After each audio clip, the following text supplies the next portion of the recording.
Hello, welcome back to the JRB podcast with myself, Ryan Levine, joined here by Jeff Jones and Bohdan Temnick. Hello.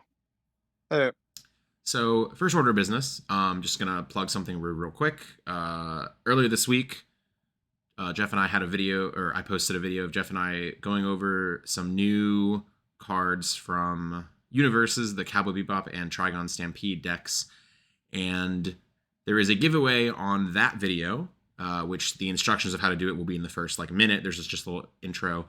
Basically, I'm giving away a Cowboy Stampede and Trigon, Cowboy Bebop and Trigon Stampede playmats from Gen Con this year. So just if you're interested in either of those, just go click on that. You don't have to watch the whole video. If you're interested, it's a pretty long video. We go over every single card in the decks. So if you're interested in seeing what you get, then go ahead and watch that, obviously. But even you can just skim through it, look at some of the cards, and then comment on the video with whatever I told. I don't even remember what I told you to do in the intro, but whatever I said, do it on that video, and then be entered to win a playmat.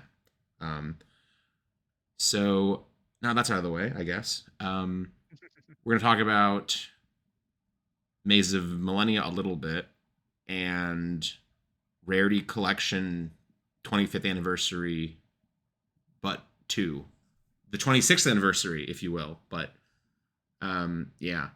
So Electric Boogaloo. Yeah, literally. I guess let's just do Maze Millennia quickly. I don't think there's a whole lot. So Bonfire, obviously, haha, expensive card, but maybe not hard to pull, apparently. I'm not really sure what the discourse is surrounding it. I know everybody was really, really, really, really mad when they were pre-selling for a lot. And then like $100. Yeah, and then people started saying oh, it's actually not short printed. And then everybody was tweeting haha, you idiots for buying it when it was expensive. And then now it's just out and it's almost that price anyway. And I just don't know. Right now. Yeah. I don't care. I don't know what the I don't really get what the people can be mad, I guess, or not mad, or if you bought it or didn't, whatever. If you want to spend $100 on your card, you can do it. Yeah, and if you don't, you also do not want to spend $100 on it. I do not blame you. Yeah, you don't have to. I don't. Yeah, I don't care. I've now gotten to the point where I just see so much of the Twitter discourse as just noise of just people being mad, and I just I don't know. We've done a lot. We've talked a lot about the card prices and the whole thing, and I'm just kind of over it. Exhausting. It is exhausting. But if you can be mad if you want to, and you can buy the cards if you want to, and I guess it's fine.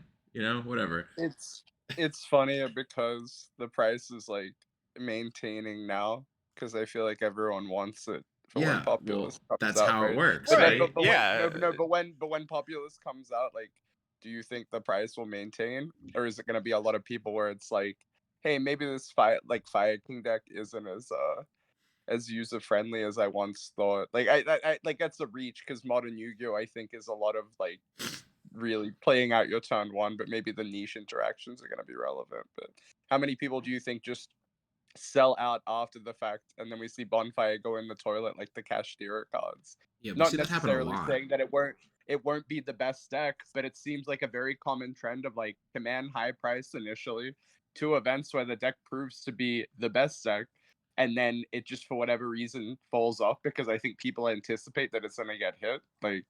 It was because that was the thing with Cash for a good while. Everyone was they're gonna do this, and then they didn't, and then they did a little bit, and then they didn't do anything again, and then they did a little bit, and then they did a little bit, which was enough to kill it. But the whole time you could just see the price chart on TCG of expensive Theosis, expensive field spell, and then just trend down the entire time. And now those cards are more expensive than they've ever been, maybe. Yeah. And the deck is unplayable, and I don't understand. The deck keeps doing well at regionals. Does it really? It won 2 regionals in a row. Interesting. And I think that will change soon. But I think so. Fine. That's interesting. I guess that's true. I guess for right now, right? I guess I've been thinking of the game as it's in this weird middle spot. Yeah. And because of that, Cashier does pretty well, and that's probably true. I definitely didn't think about it like that. I've been thinking about it only of I've been testing like Phantom Nightmare, format, and it's like I forgot technically there are tournaments happening that you can enter like right now, and you can't play those cards yet. So what are you gonna do? I guess summon Fenrir. Like sure, like might as well. What else is gonna It's happen? literally like modern gadgets. Summon, Yeah, search, play a bunch of hand that's traps and not removal even. stuff. Yeah, that's yes. That's a pretty good. Yeah, literally instead of green gadget, you're summoning Fenrir. Damn, what an upgrade from green gadget to Fenrir. That's true. Interesting. That is kind of funny. All right. But yeah, so other than Bonfire, is there anything in this set? I've actually not looked at the collector's rares really at all. So let's take a quick look of the collector's rare. So first of all, there's the Alt Art Junk Warrior Quarter Century Secret Rare. I'm pretty sure that card is dirt. It's like $30-$40, I think. So like this is so weird to me because I know this was an OCG card, like they printed this in Japan. This wasn't like, we didn't just like make this. It's slotted in here. It's interesting to me because like this is somebody could argue like the actually emoji with like the huge rimmed glasses, like it's actually an Edison card, and it's like it's not. Like I know it's played in like one deck, and like I have had it summoned against me one time, in however many games, and it's like I would have liked to have seen this be a card. Like Junk Warrior, in my opinion, is like not a very iconic Yu-Gi-Oh card.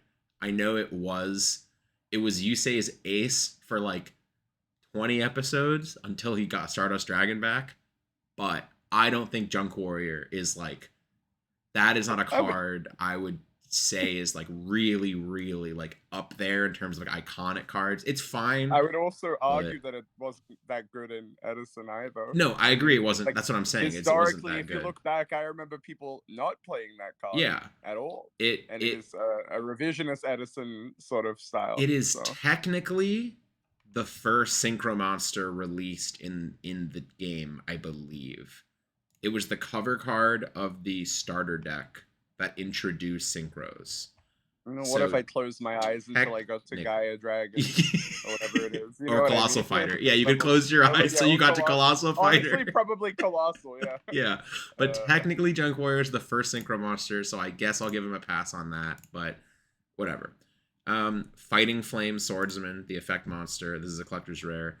Flame Swordsman retrain as an effect monster. Flame Swordsman is sort of iconic, not really. It was Joey's ace, but this is one that I think was like always kind of awkward because it was a fusion monster of two random cards you literally couldn't use in a team. So it was Joey's ace monster, and he played it as if it was just like a vanilla, but in the actual game it was a fusion of two random vanillas, and like it was unplayable. So I feel like Flame Swordsman never really like got like the cult following, I guess I'll say, that like other random cards did, like Red Eyes and Summon Skull and Dark Magician and Blue Eyes or whatever. But it's kind of cool. Ultimate Flame Swordsman, they made a fusion monster. He's a big fusion monster with effects. That's the other collector's rare. Shockingly, the quick play spell, Jeff, that you think is good, is not collector's rare.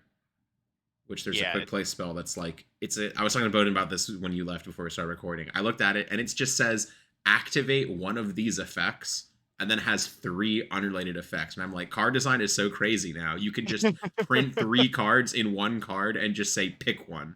Yeah, pick one. And it's just like, it's Rhoda, or pops a card when you attack, or negate a targeting effect. And it's like, I guess might as well do those things. What other collector's rares? Eye of Illusion. I don't know what this was even from previously in Japan. Oh, was it also from Animation Chronicle in Japan? Yeah, it was, yeah. Okay. Yeah, it's weird. This is probably a reference to the Pegasus probably did this to some card in the anime, maybe. I don't remember really.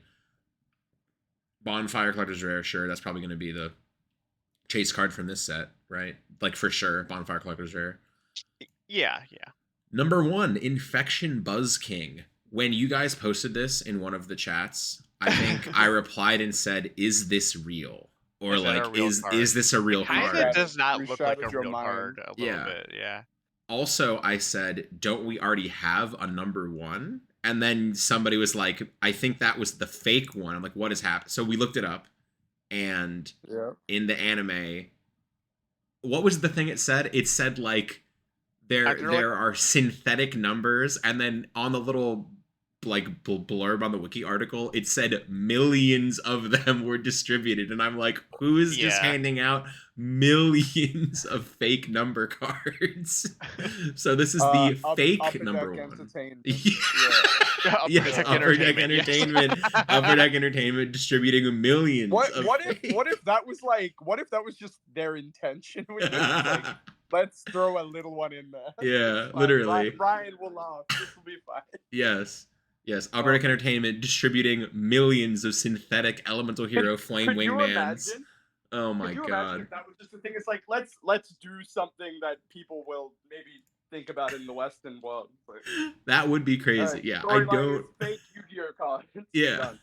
I don't think that is how it went down, but or that is what they I intended. mean, it but could have. You know, who are you to dispute that? That is true. Yeah, Also, why is Chimera the Flying Mythical Beast a collector's rare? we'll get to that. We'll get to that. No. Infection Buzz King. I think this is actually a good card though. Yeah, that card's not bad. Yeah, this It's- card's I would say actually- it is an above average That, card. Yeah. that card is fine, but I think like until it becomes playable, it's gonna float around that like people are gonna be apprehensive, probably gonna be a spec buy. It's just gonna exist, right? Like ultra rare is a really good rarity for a card like that. I feel. Sure. In this. Oh, also, let's actually. I want to say this before it. I don't know 100% because I have not opened this set yet. But is it true? There's 4 ultra rares instead of 3 now in this set. Yeah. Is that? Yeah. Mhm. That is Yeah. a huge. That's a huge step forward. I think, and I think that is like. And unfortunately, I guess you know what, Jeff. Famous last words. I'll run defense on this one. I think they're not getting enough credit for that. I do think that is some sort of proof that they are listening to the discourse and like people are opening these sets of these side sets and getting only 3 ultra rares and going, wow, this was just awful. And they're like, okay, we'll give you a 4th. And like technically, if the consensus is the only value in these sets are from the ultra rares or the collector's rare, which I will not necessarily dispute. I think 99% of the value of opening these side sets, aside from reprints, of cards that people might not have that they're looking to get cheaper copies of, I think the ultra rares are your value. And the fact I you would go like to getting an casual extra just one very is like, quickly. mhm. I would like to very quickly bring up though. Remember that photo? I don't know if we ever talked about it, but it was like the one of the Europrint maze being opened, and you could see Sure. like the stacks of cards. Discrepancy. Oh yeah, Yeah. sure. So I've seen a lot of people posting photos of their boxes, like Europrint English. I haven't really seen it for like German or any Italian, etc. All the other alt languages in Europe. But I've seen like 5 to 6 ultra boxes with double ups of the cards. So like this one box that was open in Australia, so that would have been Euro English, double thrust, bonfire, 2 other blank ultras, and a collector rare. So like 6 potential hits. So like that seems like funny to me until you look at the photo of here's 14 cases, here's like 6 copies of thrust. It's like, yeah, but one kid can open a box and pull like 3 thrust, maybe. So like the clumping is kind of wild to me. And maybe like that is the thing where it's like USA 4 ultras, whatever, EU Wild West. Yeah, have 6 Wild of them. West, sure, yeah, like have 6 or 2, who knows. So something Yeah. I do want to point out is here's like a bit of math is that there's an extra ultra rare in this set compared to normal, and normally that would mean like, oh, if there's an extra ultra rare, that means getting a specific ultra rare, the one that you want is harder to get. But now you get 4, and not only do you get 4 though, one of those ultra rares is short printed, and so because of that, you actually have an increased chance of getting bonfire than you would normally.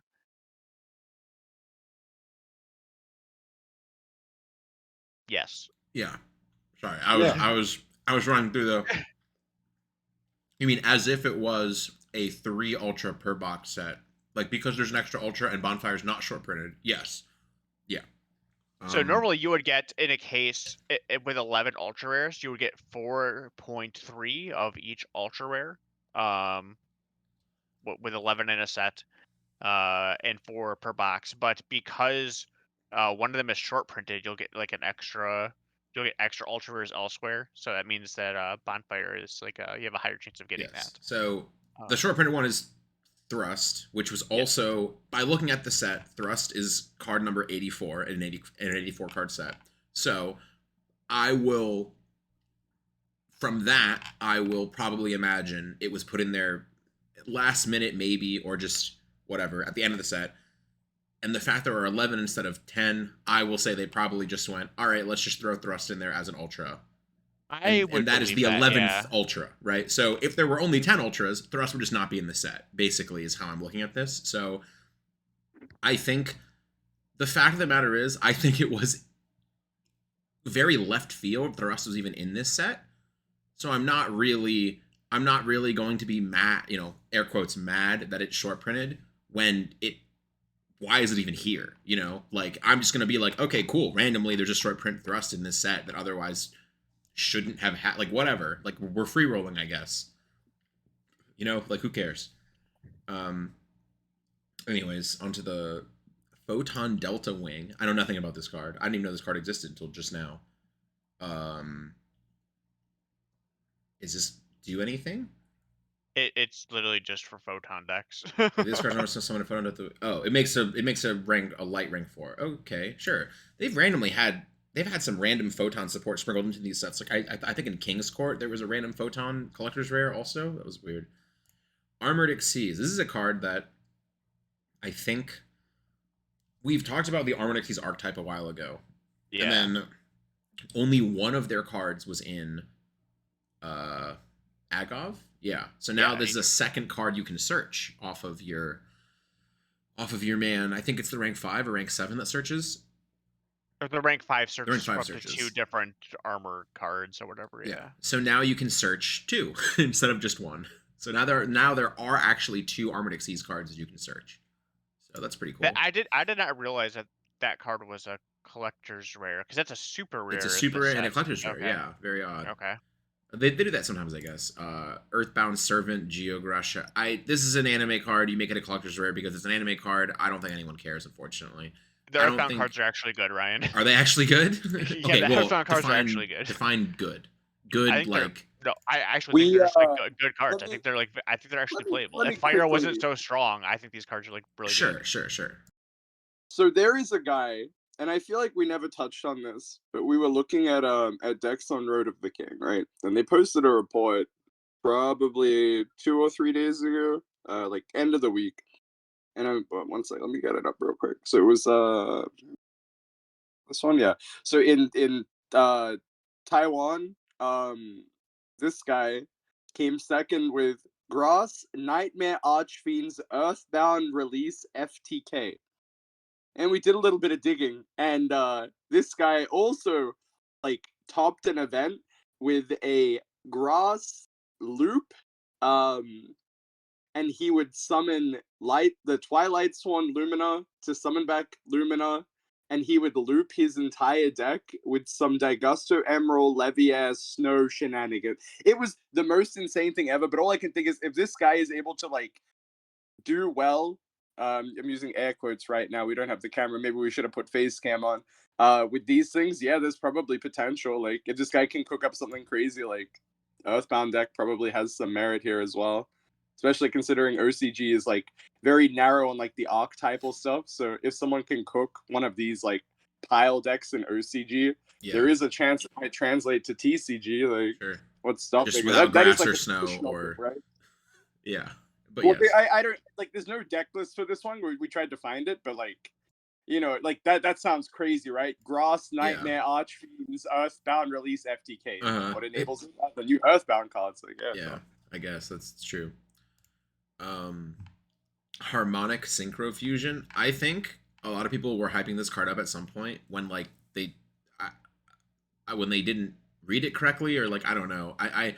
This card. I think they knew what it did. They just gave it way more credit. It's the same thing with Duality and other stuff. Obviously, we saw Duality, win an event. If you would like to, say that the card has been relatively. It was in the deck that won the event. But whether or not it single-handedly won the event is exactly. Not. Yeah. Actually, but it was in the deck. Yes. Wasn't that a casual liability? Wasn't it? Was just I think he tagged out into the vanilla and then he couldn't do something. I don't remember. It was. Something with SP, and maybe I may have neglected but this card is I digress. Yeah. Anyway. This card, Harmonic Synchro Fusion. It's a 1-of in the Earthbound deck, because there's a card that searches it. So if you have 2 monsters... 2 monsters, and those 2 monsters could both make a fusion and a synchro. You summon both of them. So all this is doing actually,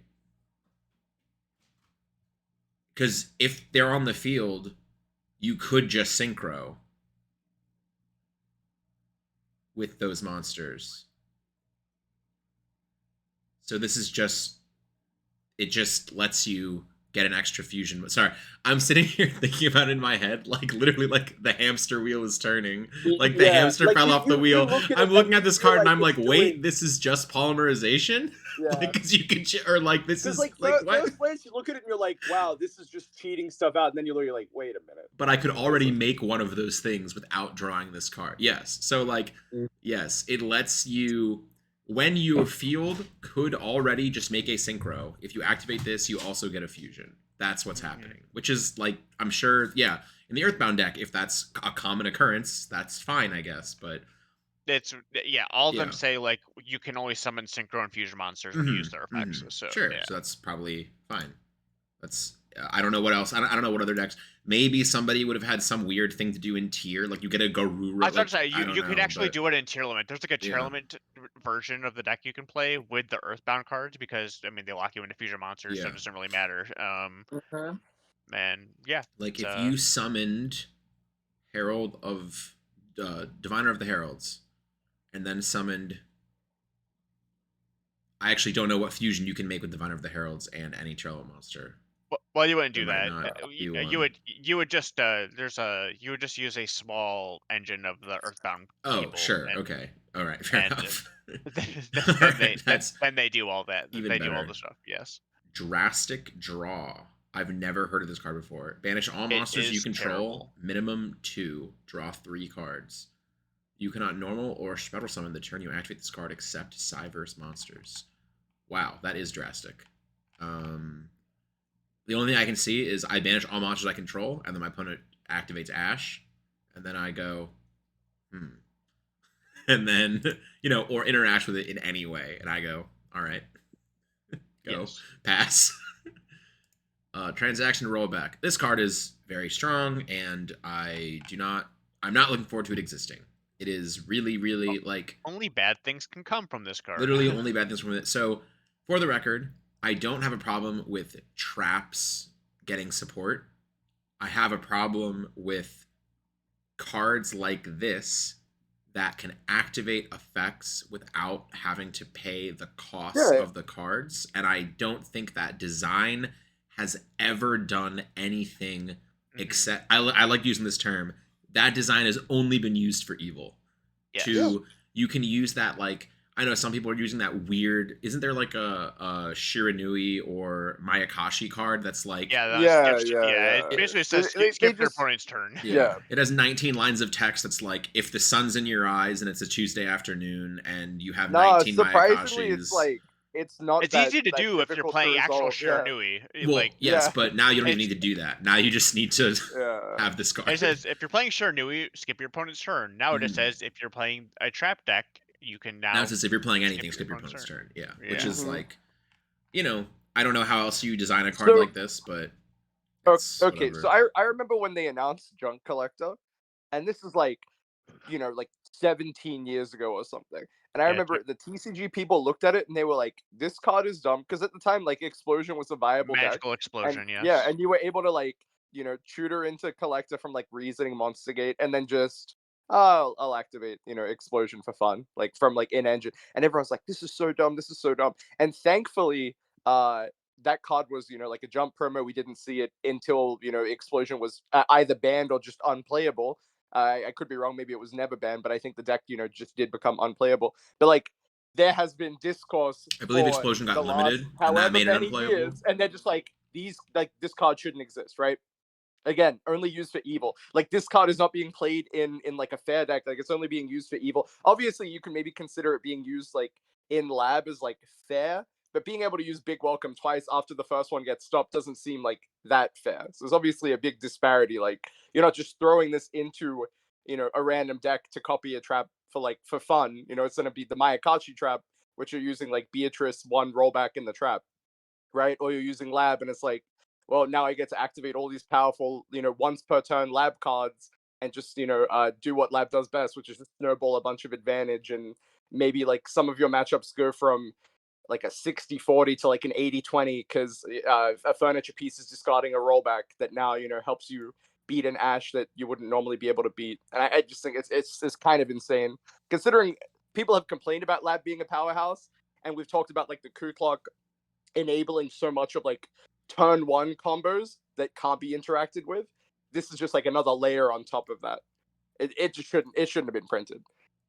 Yeah, Pathetic. And for the record, with the junk collector thing, Bohdan was talking about how it was a jump promo, we didn't get it. It was not a jump promo, but it was an equally it was promo, right? Yes, it was an equally fictitious thing. Right. It was a dual disc promo, and we did not get it for 9 years. That is how we did not get it. We did not get it until 2018, which is wild. That is so wild to me. We didn't get it until 2018. And it came out in 2009 in Japan. That was one of those up there with... Wait, do we still not have Shuttleroid? Is that now like the longest card that we don't have? I'm pretty sure. I don't think we do. I don't think we have Shuttleroid. Yeah, so I think now... I believe other than like random like vanillas, which I think actually Speed Duel printed almost all of the random vanillas, like almost all of them. I'm pretty sure, which is cool. I like that. That was a cool thing. But for those of you that just like random trivia, Shuttleroid was a 2007 promo. It's not good. It doesn't do anything really. It's just I think it looks like there's probably some reason it looks like a real space shuttle that might be copyright by some, like the design might be owned by some company, like who knows. Yeah, I can't believe NASA licensed the license. I can't believe NASA would sue the Voyager Konami. Shuttle into Shuttleroid. Literally. Yeah, so yeah, hey, that was so another one just to touch on real quick. You mentioned the Speed Duel stuff. I think like the Astral Pack and like OTS packs also did a pretty good job of importing the random vanillas too. Yes, they did do a couple of those. Yeah. So as we say that though, there's actually like the Memento monsters are based off normal monsters, and a couple of them are. We don't have like three of them. I know a couple of them. I know a couple of them are not out. Yeah, those are funny. But Speed Duel did a bunch of them. We don't have the original DM bat. The little card that's just a bat on a card, and it's a random promo that's like $200 or something. Not even for like the actual like Yu-Gi-Oh! It's like here's bat from the PlayStation game. Yes, literally. Cool. But sorry, on that note as well though, because we love talking about like how Konami is doing silly stuff. It's like you put this random vanilla fusion in an OTS pack once 10 years ago. It is now on TCG Player for $50 because it has not been readily printed. I think that's like another issue in its own. But it is something funny to think about. It doesn't just stop at Bonfire. It goes into this card's printed once. It's only enabled by like Ready Fusion, Instant Fusion, and it is $40 printed once. Yeah. So they don't discriminate. It'll happen with the vanillas. They don't discriminate. Yeah. So Chimera the Flying Mythical Beast Collector's Rare, in my opinion, this is the worst type of card to make a collector's rare. So I understand it is called collector's rare. In the name, it implies they're not all supposed to be like playable, therefore collectors. I don't think that's real, but whatever. You don't even play this card in the Chimera deck, to the best of my knowledge. Right? I don't know how you would or why you would. I don't know how or why you would. Yeah. And again, yes, this is a card Yugi used in the original show, but I do not think this card is even close to the similar to Flame Swordsman. I do not think Chimera, the Flying Mythical Beast, is I have never met somebody who said, "Oh yeah, Yu-Gi-Oh! Like Chimera, the Flying Mythical Beast." They've been like Blue Eyes, Red Eyes, Summon Skull, Dark Magician. They've never, right? Like the standard stuff. Yeah, no one has ever. I've even had somebody say Blackluster Soldier. That one I have had somebody say. I've never had someone say Chimera, the Flying Mythical Beast. Like that one is like, that's, yeah. I don't isn't think this that is also real. that's also a card we didn't get for like We a pretty didn't get it reasonable period of until time, right? Absolute Power Force in 2010 Yeah. because it was a promo in Japan, probably. Yeah, I'm sure yeah. it was a promo. I'm gonna check right now though. So that's probably another card where it's like, yeah, it was in the show, but it's not something that people, you know, who maybe played a couple games of Yu-Gi-Oh with the starter deck can really resonate with. Oh, So you're yeah, gonna love this, Bohdan. It's so, Yu-Gi-Oh! Duel Monsters 4 Battle of Great Duelist Game Guide 2 promotional card, that's so implying funny. there That were might still be in multiple print guides. right now. Yeah, implying there were 2 guides. What was the first? Oh, okay, the first promo was Baphomet. Then the second promo was Chimera. Okay, great. Anyways. Okay. It's funny. it's so funny. It's so funny to look back at something like that, like just that at all, right? And be like, okay, this is an Absolute Power Force, kind of a miss, Konami. Like, try better. You know? Oh, what? 14 years later, it's like, hey, it was 10 years later. Yeah, it was printed in Japan in 2000, and we didn't get it till 2010. Which that happened with a couple cards. Which I'm gonna say also that's not all their fault. I'm sure there was some distribution between Upper Deck and Konami, and like they, you know, whatever. But like, what else like Armatile the Chaos Phantom wasn't until Absolute Power Force as well, right? Something like that. That's another like weird. No. Armatile was Ancient Prophecy, right? It was Ancient Prophecy. You're right. It was Ancient Prophecy. Yeah. I knew it was started with an A. One of the on the set code. Anyways, that was I think that one wasn't like too crazy, but it was kind of obscure. Yeah. I think we got that one a lot quicker than I could have anticipated. Yeah, because right? that one was like that would have been 08? Yeah, because that was a near end of GX era card that randomly. Yeah. It is funny to think about though. Unplayable. Yeah, it is funny to think about though how like while we're on this tangent of like random cards not getting printed for a million years, how like if you look back at like even incredibly popular archetypes had cards that they didn't get, like Elemental Heroes, like Absolute Zero was a manga promo, right? And then a bunch of the other ones just didn't get releases for a long time. Like Great Tornado and Nova Master didn't get releases for like multiple years. Gaia, we got what was randomly. The gap? What was the gap between Armor Master like in OCG versus Nova Master? Because that came out in 2012, right? But because we got it in their core set? We got it. So we got it as an import. So what they did when Generation Force. Oh, it was an import. Okay, yeah, sure. Yeah, when Generation Force came out is when problem solving. This is going to be some crazy Yu-Gi-Oh history. You can skip the next 3 minutes if you have absolutely no interest in this. I'm sorry, but this is crazy. So Generation Force is when problem solving card text came out, and they decided in their whole rewriting of all the card text, they looked at Stratos, and the original printing of Stratos says add 1 Elemental Hero or Destiny Hero from your deck to your hand. In Japan, it was written a different way, and when they printed Evil Heroes, you could search those. And then when they printed Vision Heroes, you could search those. And when they printed yada yada yada, you could search those. So when they printed Evil Heroes in the TCG, they reprinted Stratos. And now Stratos says add 1 Destiny Hero or Elemental Hero or Evil Hero. And then when they printed Vision Heroes and Masked Heroes, they were like, okay, we're not going to have Stratos say Elemental Hero, Destiny Hero, Evil Hero, Masked Hero, or Vision Hero. That's not real. Hero in all caps. So they renamed heroes to be Hero in all caps, which I believe Japan already did. And they were like, that makes sense. Let's just do that. So when they renamed Hero in all caps, they dedicated the Generation Force import slots to be every hero support card that we didn't have yet. So Generation Force imported Elemental Hero Flash, Vision Hero Trinity, Phantom Magician, Nova Master, Masked Hero Goka, Masked Hero Vapor, Vision Hero Adoration, Mass Change, and a Hero Lives. They imported 9 hero support cards because they said, I guess enough is enough. And heroes were extremely popular cards. Like it baffles me that it took that, like that was the motivator for them to like import hero card. Think about that. Hero cards. Like some of the most popular cards literally ever printed in Yu-Gi-Oh! And like it took them like a long time. It's crazy. So I don't think the gap between Nova Master was that huge. I think it was Great Tornado was probably the longer one. Nova Master was only about a year. Great Tornado is the one I remember being a bit longer. And then like Absolute Zero, Shining, and Esquardao were all just manga promos. So we just got those when we eventually got the manga.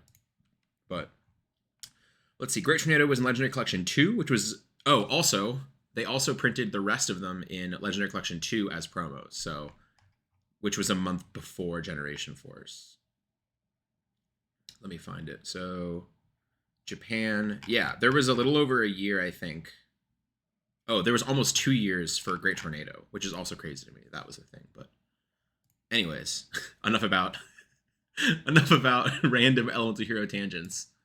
The only reason I remember all of that so vividly is because I played Hero Beat in 2011 when those cards were coming out. So it was a big deal to me when I could finally, when my Miracle Fusion and Super Poly could finally hit every monster. When I guess I wasn't a child. I was like 16 or something. So I wasn't really a child anymore, but I was still pretty young. All right. Anyways, Jet Synchron, Collector's Rare. I think this is a great pick. I'll say. I think this is a fantastic pick. I think Jet Synchron is a great card. It's a very cool card. And unlike a lot of these cards, I think Jet Synchron has only been used for evil when Fiber was around. And I think since then, Jet Synchron has been just a solid card. And it's something that I guess I didn't realize it didn't have a higher rarity printing. Like it was a super rare in a structure deck, and then it was common, and then it was common. I just didn't realize it didn't have. There was a point where the super was bordering like almost, it was like close enough to 10, I guess. I think 5 is probably the more realistic number, but it was like that was the the vanity sort of luxury rarity, right? Like super rare from a starter deck. From a starter deck from 7 years ago or whatever. 2015, yeah. Ridiculous. So yeah, I think this is a great Collector's Rare pick. This is the one that I think I look at and I go like, of all of these other than like Bonfire, I look at these and I'm like, this is the one I would probably want to own. Is like I would like to own. It's a rarity bump that is like just fine, right? Like, exactly. Like that's what we need. We need more of in sets like this where it's like, okay, what are the collector as? It's like, do you want to give it to the new archetypes? Do you want to give it to these like legacy reprints? Or do you want to do what we've done traditionally and just give it to the playable cards? And I think that's like always the correct thing to do with sets like this, because when the set does go in the toilet, there is a world where it's kind of like you'll see with Ancient Guardians and like Pankratops, right? Like I see people like now where I think the EV on these like almost below half like cost price on Ancient Guardians, it's worth opening if you hit something like Pankratops or you hit I think it's Skullmeister and something else, right? Like you pay for the trade whole in case Snake Rain. half the time. No, like you know what I mean. Like these are just like those were good collector as, but at the time, like MSRP when the rest of the set was kind of a dud, bad. When the set is below cost, screw it. Let's open all of the Ancient Guardians and put a bunch of Panks back in the pool, but then it'll get reprinted. Rarity Collection 2, and that's a different discussion. So as the ambassadors of Altergeist, sort of, not really. I'm sure there's people used to say that we were. People would be upset when I wouldn't play Altergeist. I've signed a Marionetter or two in my time. I've signed a Lullaby of Obedience in my time. Multi-Faker Collector's Rare is hilarious to me. I don't even know what is happened. Like, why? I guess there was Altergeist support 6 months ago. But like the thing is, it didn't do anything in either region, and I don't. So like no. So like the crazy part to me when I look at stuff like this as well is the fact that a good chunk of these like the deck building sets where they throw in like another archetype and they use it to pad the set, and it's like cool, like we're getting the cores into the wild, like it's another deck people can sort of like pick and play relatively cheap. Like the cards are literally all in front of you from like one core set. The thing is, we did that for Maximum Gold, the set that is again now below cost. You can get a core from TCG player for nothing, and it'll continue just being nothing. And all you did was put a bunch of like irrelevant cards into another set that you don't want to pull. Thankfully, none of them are higher than. So what than I don't rare, get, right? I'm gonna throw this out there. What I don't understand. This is the one I don't get. So, so I'm gonna explain my thought process on this. The logic of it got support, even though it didn't do well. I will give them. Altergeist got support. Maybe Maze was originally going to come out a little earlier on the part of maybe things got shuffled around. Like I don't know. Maybe it didn't. Maybe they just said, whatever, Altergeist got cards in August. I guess we'll reprint them in January. Like, why? Oh, sure, whatever. I don't care. The problem I have is, as you said, these, Marionetter, Sulcoitus, Meliseek, Multi-Faker, Hextia, Prime Banshee, Protocol, I believe all of these, maybe Protocol didn't, but I don't remember. Actually, I'm checking just now. Protocol did not get a reprint in. Didn't they gold. they got a 2018 No, so 2019 it's been reprinted. I'm just saying specifically for maximum gold. No, not in Yeah, maximum like gold. Prime Banshee But when was was not the in last maximum reprint? gold. 2018 Wait. tins. Yeah. Wait, Neither that was the last Hextia. reprint? Hextia. I guess it was it just Manifestation Hextia that they had to get the errata right for the was it Battles of Legend? Shining Victory. Yes, it was Hextia and Manifestation got a reprint. Yeah, but so Multi-Faker, Meliseek, Sulcoitus, and Marionnetter all got reprints in Maximum Gold Eldorado. And maybe Personal Spoofing, I don't remember. However, there are some Altergeist cards that have never been reprinted. And I think this would have made more sense to reprint. Which cards were they? The ones from Battles of Legend, from Brothers of Legend. Kokweri, yeah. Like that would have been.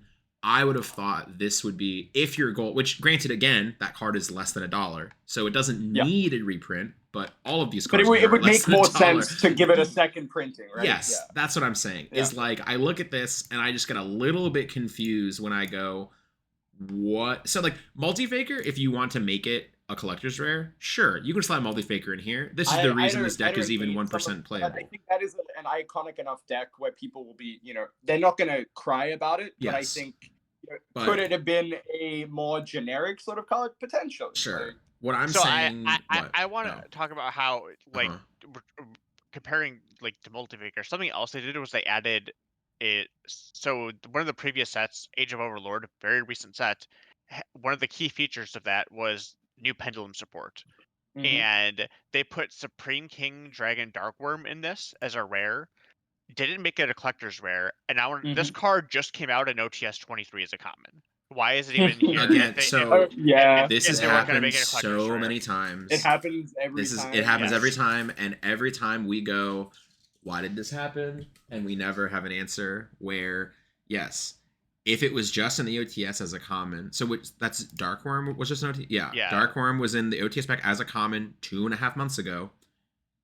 And it was originally a common in its original printing in Maximum Crisis. So that's a whole other thing. But that's 7 years ago now. So I'm not even going to... So like, if it, like, obviously there have been reprints, but in the hypothetical world where this card had never received a reprint ever, even though it was a common, it was 7 years ago, it would have been probably through $3, something like that. So sure, like a reprint is fine.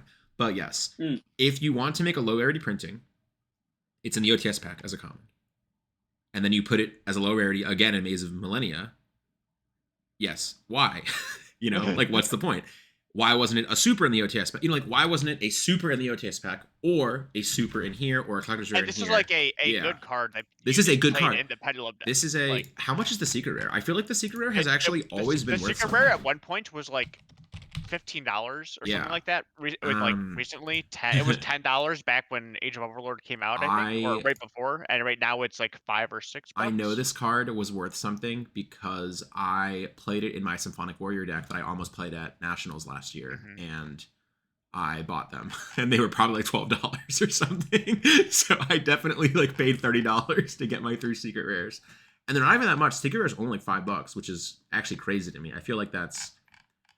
I don't know why I feel it's the only foil version of it, and it's a good card, and I'm shocked it's not more. Yeah, like this is like a card that is always in every Pendulum deck and got support. Like I'm actually kind of surprised it is as cheap as it is, but obviously that's fine. Like I'm not saying this card, like I'm not gonna buy them and make it more expensive, but it's like I'm surprised the demand for this isn't higher, I guess is what I'm saying. Yeah, but I agree. It's a little weird to see all of these things like all be rares. And like Multi-Faker, your collector's rare, and you go, okay, great. At least that's why they put all the Altergeist cards in here. I would have liked to have seen them put the Brothers of Legend ones if they were going to reprint anything. I'm actually going to check are there any Altergeist cards other than the Battles of Legend ones that like haven't gotten reprints or like are expensive or anything? I don't think so.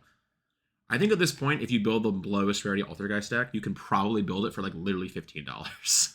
Like maybe lower. Like literally every single card is like probably you can probably build it for less than $15. Nothing is more expensive than 70 cents right Yeah, now. the most Like, expensive card is literally 70 cents, right? If we're going by cheapest printing, it's literally might be 70 cents for the most expensive card. So, when I yeah. sort high to low, like nothing is more than $1. Yes. Which great. If you want to play Altergeist, you can do it for basically nothing. So that's fine. But I think that was true 2 weeks ago before these reprints happened, basically. Yeah. So really, but it's fine. It doesn't it's but I guess while we're on the topic, the Supreme all the Supreme King cards were not foil. They were all rares. And then of course one of them is just still banned. The Starving Rightly Dome so. is, well, yes, rightly so, but it's just still banned. So can you even do all of the things that this deck is meant to do without that card? Can you even do it? That and Electromite, like Supreme Rage. I think the deck it's like another deck where if you go first, uncontested, you are 100% just probably FTKing your opponent, whether that be a literal FTK or just a crazy end board, and nothing matters. Sure. But it is just unplayable going second into like any interaction. I don't know. Sure. It's You don't kind of get the like benefit of it. it has all the problems Pendulum decks have now in 2024. You have to Yes, neg like 2 to Pendulum Summon. even when you have a bunch of free cards and everything does something crazy, it's like nah, like let me name 50 cards that will stop you that people are just playing. It's like you go second, anti-spell exists, D-barrier exists. Like that's before we get into just like general interaction with a lot of these decks that are just popping cards and you need to generate 2 scales. It's like, well, Yeah. what do you want to do? Yeah. And if they unban Electromite, like, well, maybe your going first win rate increases. Like, sure. I don't know. Yeah. Going second, it'll just get stopped anyway. It doesn't matter most of the time. But yes, But it's funny to see it perform in OCG because we did see a trend, and we'll probably see it here. And we've talked about this before, I think, where it's like anti-spell is just so prominent in their sideboards. Like literally every list for like a solid 2 or 3 weeks. Every single 3 deck anti-spell. deciding It was just so anti-spell. well positioned. Every single It was so one. good into the mirror match, right? So it's like, well, yeah. We are now. So I think it's good that Konami is putting the sort of Pendulum cards out there. It gives you another deck that you can potentially play. But I think Pendulum in itself is, again, another deck that is only used for evil at this point just because it's not doing anything else when it's going second. Even with 6 cards into boards, it is all like combo pieces, right? It's like multiple card combinations that need to function so well. Where it's a far cry from the ignorant stuff you got to play in like 2018 or even like tail end 2016 beginning 2017 with like Metal Foes or something, completely ignoring all the FTK stuff that Ryan, you definitely had to deal with when you did the regional, Ryan. So yeah. Yes, I did. Yeah, I don't want anyone else to go through that ever again. Because that's the thing, right? Is back when you could just Pendulum Summon from your extra deck and you didn't need Link Arrows, you were allowed to make Pendulum cards be value-based because Metal Foes would pop their own cards, you would get cards, and then you'd Pendulum Summon. You would literally get 5 vanilla monsters. But it was okay because you got 5 of them or 4 of them. Like you got 4 free cards and they were vanillas. But that was enough because it was 4 free cards. Now it doesn't happen. So now your cards have to actually be good. And it created sort of like a weird problem where like by balancing the Pendulum mechanic, now you have to power creep the Pendulum cards tremendously in order for them to be playable. And it kind of like made the problem almost more pronounced of like before they were content with just making these like value-based Pendulum decks. And now because the Pendulum mechanic inherently is no longer based on value because you don't get as many free cards, you have to make them stronger.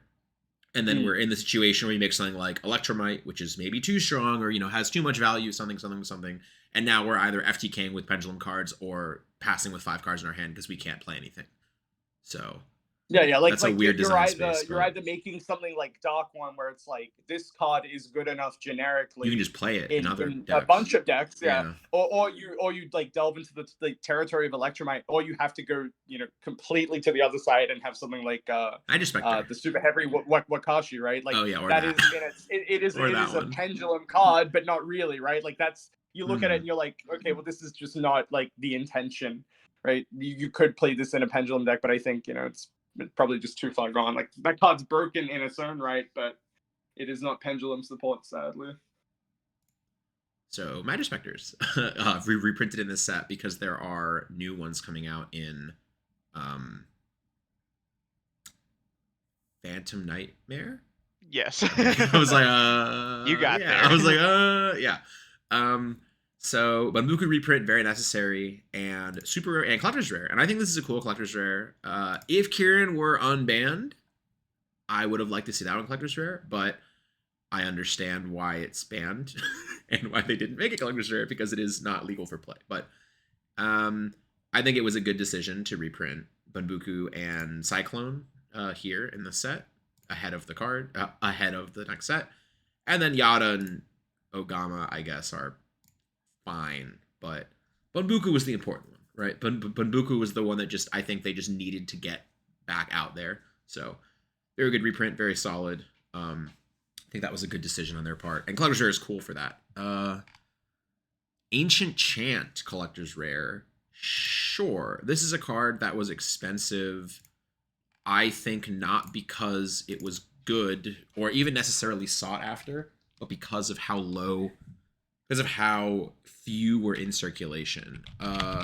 Rage of Ra was a set that performed very, very poorly when it came out, and then sort of like started doing better as it was out of circulation, I guess I'll say, because of, you know, like, this is one of the only like anime sets that I think like the card quality was not very high. And at the time of the set coming out, all of these cards were worth nothing. And there were people that were literally opening boxes of this set that they paid $60, $70 for and pulled $3 of cards. And I'm not exaggerating, literally $3 of cards.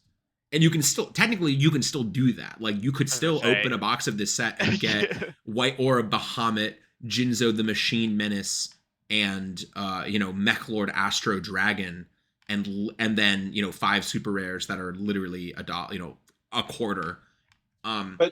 But the other Ryan, cards kind of took off. Territory. I understand. And they wanted the ghost rare, and they wanted to grade it. But a bunch of the other cards took off. Like Guardian Slime eventually became, 10. It's still $10. It you know, kind of took off. It peaked around, I think like a year and a half ago. It was maybe a little bit more, and then it fell, and now it recently peaked again because everything else got reprinted. Funny how that works. Egyptian God Slime got a reprint in the Rarity Collection, so that card went down, but that card was, like $40. Ancient Chant was, like $40, and then it just got a reprint, so now it has gone down again, or it started going down. And then I think making a Collector's Rare Ancient Chant is fine. I think that's a card that actually, like, this card was expensive because it was hard to get, and it was iconic. It is a Raw support card that gives Raw the effects it actually has in the TV show. So that's always very cool. And I don't think the Ancient Chant from this set, obviously the Ancient Chant Ultra from Maze will not be $30 like the one from Rage of Ra, but I think it will probably still be a couple bucks, like maybe like $5. And the Collector's Rare will probably be, however much, $30-$40, whatever. And then maybe if there's more Raw support eventually, which I'm sure there will be, right? Like Egyptian God card, like Slifer and Obelisk got a bunch more support after this also. If there's more, and there was a Raw support card in the tins last year, 2022 tins.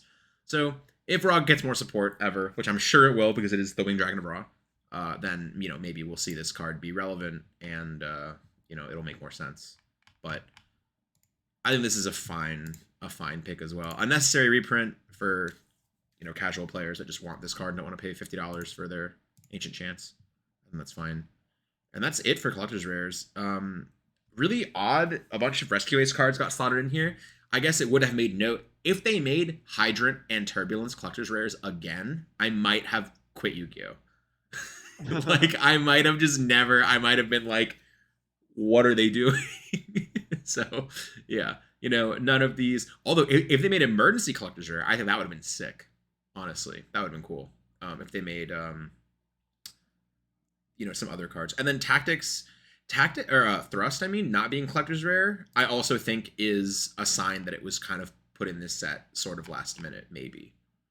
Because I think that's like, even though it already has an ultimate, I don't. They've demonstrated in the past time and time again that doesn't matter, and they will make a card a high rarity as many times as they want, you know. And I think making this collector's rare would have made sense if they had not already decided on all 15 collector's rares. So Yeah, they probably looked at the set and were like, ugh, and then let's we're just like, throw all right, something let's in. just Yeah, let's throw in a little. kind of like when they put Droplet in Legendary Duelist Still one of the worst 9. sets ever. Still one of the worst sets ever. Yeah, even with bonus Droplet.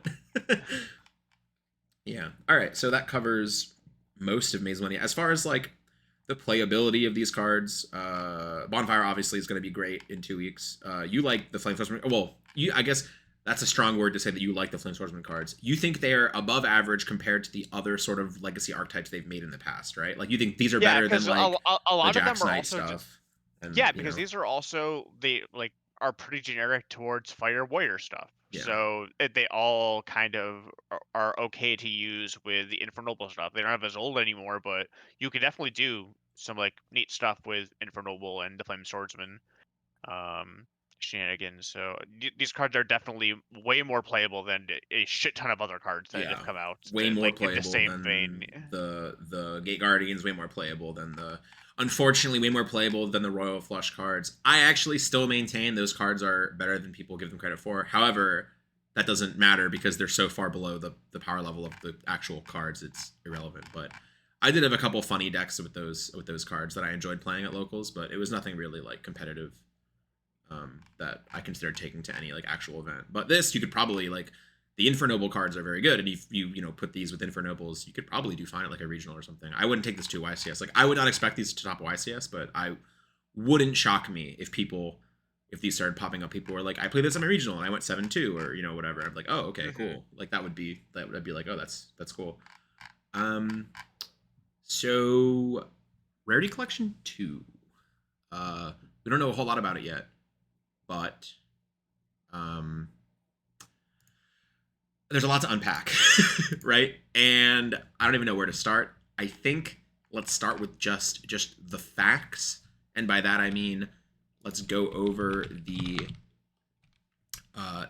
product, like the SKU, and like what it actually what you get, and the differences between Rarity Collection and the differences from Rarity Collection 1.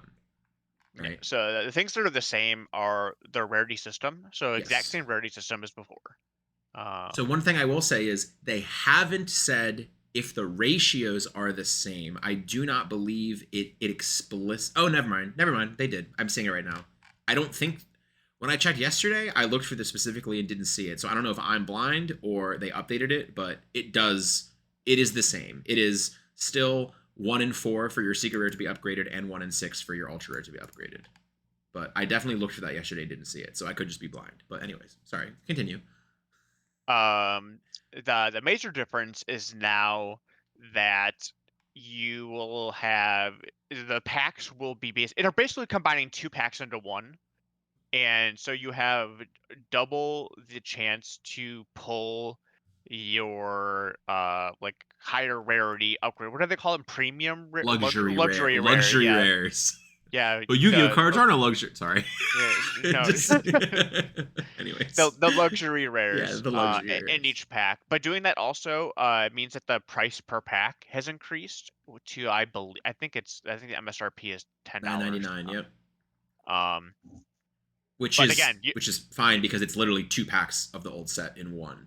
Like yeah, so yeah. it's the same. Like it's the same. You just yeah. And so it says, yeah, you can now get up to 6 luxury rares in the same pack this time around. Which I haven't run. I'm gonna run the numbers on that right now while you're yeah, sure. You keep talking. But they talk about, I think they mentioned like, oh, like less packaging, and that's something I'm like, actually this is going to be super not related to cards themselves, but I'm actually pretty happy that they did this for that, where they have to make and print less packaging, because when I open product, sometimes I'm looking around me and I'm like, holy shit, there is so much unnecessary cardboard here, and I am not an extreme environmentalist. Um, but I just know that when I look at all the cardboard and packaging that sits around me, that they could definitely do better and use less packaging. Sometimes like they print these things where like it's a giant little, it's like a little box, and then the packs just shake around inside of it. And I'm like, what's the point of it is even of this box? The packs are just shaking around inside. Just make something smaller and put them inside. It just makes no sense. So, um, printing less packs and putting more cards inside of these packs, I think, is definitely pretty cool environmentally. I'm a big fan of that. Um, but other than that, yeah, it's still each pack will contain 2 secret rares with a 1 in 4 chance of being upgraded to a platinum secret rare or quarter century secret rare. 4 ultra rares, each with an individual 1 in 6 chance of being upgraded to a new prismatic style collector's rare or a new prismatic style ultimate rare, and then 3 super rares. Some of Right. the cards they have announced. Oh, you can go ahead, Ryan. I've crunched the numbers. I did not check my work at all, so I could just be wrong, but I don't think I am. So the chance of all 6 of your cards being luxury rares, that means you hit 4 1 in 6 chances and 2 1 in 4 chances all at the same time. So it's 1 in 6 times 1 in 6 times 1 in 6 times 1 in 6 times 1 in 4 times 1 in 4. Roughly 1 every 5,000 packs will have I believe it is 1 in every 5,000 packs will have 6. So if you get 6 in your same pack, take a picture and post it on Twitter and get 20,000 likes, and it's fine. But Yes. I don't anticipate that happening like in your box. It doesn't seem likely. But that was about like because that about checks out because I think the math for getting all 3 of your cards being upgraded in the last set was about 1 every 2 cases. So when you're then taking, which is, every like couple hundred packs, no, 1 in every. So I guess that about makes sense. If the math was roughly every, like 500 or so packs or something, and now you're doing it by another fact. I don't know. Maybe I'm off a little bit, but I think it's about 5,000. So basically, what I'm saying is, don't expect it, but it's technically possible, I guess. Like there will be more. There will be a lot of packs opened, but I'm not expecting to get 6 in the same pack, but Right, of course. Yeah. it does definitely because you're getting twice as many chances per pack. Technically, it does significantly increase your chance of getting 2 in the same pack because you only have to get 2 out of 6. So is there somewhere are boxes still 24 packs then, or they haven't said, but I would have. It doesn't say it anywhere on the page, but I would imagine boxes are still 24 packs because how they phrase it is we've cut back on the packaging. There are fewer packs you'll need to open to get the same number of cards you're looking for. So I think what that means is like boxes are still probably 24 packs, which means boxes will cost twice as much. However, you're literally getting twice as many cards. So so if I were you and you are not the kind of person who wants to go like spend, let's see, if normally that's $240 normally, uh, without any sort of discount. If you want to do this, I would just like go in with a friend and buy a box and then split 12 packs each. If you were normally a person who would buy like a box of this set. Yes, because that would be the same basically. So so your 12 packs would be the same as opening 1 box normally, but Yes. you and a friend get to enjoy it together. So Yes. that's kind of cool. So I think that would be reasonable as well. Yeah, but yeah, so that's and then you want to talk about the cards that have been announced so far, which is Yeah, sure. So we have not too many have been shown so far, but we have Access Code Talker and Magician Souls. Access Code Talker is pretty cool. Everyone will be able to get that. I still think isn't that card like still like $30 or $40 right now? Not anymore. Now the reprint's announced, it's $20. Oh, okay. Well, Yep, before the reprint was announced. Yeah, so 2 days ago, I think the cheapest printing was like $30-$40. Yeah, now it's already gone down, which I'm kind of surprised it was that quick because I feel like when the Rarity Collection was announced previously, like Baron just didn't go down literally till the day the Rarity Collection came out. So I wonder if access code, although this is really close, this is only in a couple months. So I think that's, I don't know if you said that, but this is in May. They're kind of quick turnaround on this. I'm surprised this is coming out as quickly as it is, but we'll see. And then we have Silent Magician and Silent Swordsman available for the first time in 8 years, and just in time for the new Silent cards in April's Legacy of Destruction booster set. Yeah. Those are kind of whatever. Yeah, They those were are like, worth money. yeah, but they were worth money because they were only in a weird duelist pack, like Battle City, I think, like some weird duelist pack Yeah. that I don't even remember if anybody opened. Like it was a weird set. Then we have hand traps. We have Droll Lockbird, Ghost Ogre Snow Rabbit, Ghost Mourner, and Phantasme. Phantasme recently jumped up in price, so that's pretty cool. Because it started seeing play again. It was Yes. pretty good against Rescue Ace. It's maybe going to be fine against some of these other, like I think it was good against Unchained sort of too. Like it was just these decks that are making links. Even like all the new fire decks, they all go into Link Monster, so it's pretty good all around against like the fire stuff right now. It's a very like cards that let you fix your hand, because I think like a lot of these decks are very strong, but they play cards like Populous, so you don't want to draw, and it's like Phantasme lets you dig and lets you put the cards back in your deck because you know that's where you want some of these cards. So it really does seem to make sense right now, and it really has only had, it was a secret rare originally, and then all of its reprints have been like, you know, low rarity more or less. So now if you don't have any, now you can get a low rarity one from this, or you can get a high rarity one if you want from this. So yeah, I think that's a good time for this card to see a reprint. And then we have all of the Visa Starfrost field spells. So I was not expecting Planet, that. Neither was I. That is Yeah. very left field, but sure. Primitive Planet, Primeval Planet, Pressured Planet, and Peaceful Planet. Yeah, this signals to me that also, so something we were talking about before is that like the first one has so many staples across like almost all the popular staples, right? Yes. So what could this one probably have? And this one seems to like obviously hit some of these extra deck staples, but also I think this will lean more into archetypes. And since it shows these, I think we were going to get like, you know, some tier elements, some Castiras, some Vanadium stuff, and be able to get some quarter century rare, you know, maybe a tier element Sheeran or Kaleido Heart, anything else, all this other stuff, all I the feel like Vanadium cards. Fenrir will probably be in here. Fenrir, yeah, I feel absolutely, like that would yeah. make a lot of sense. Yeah.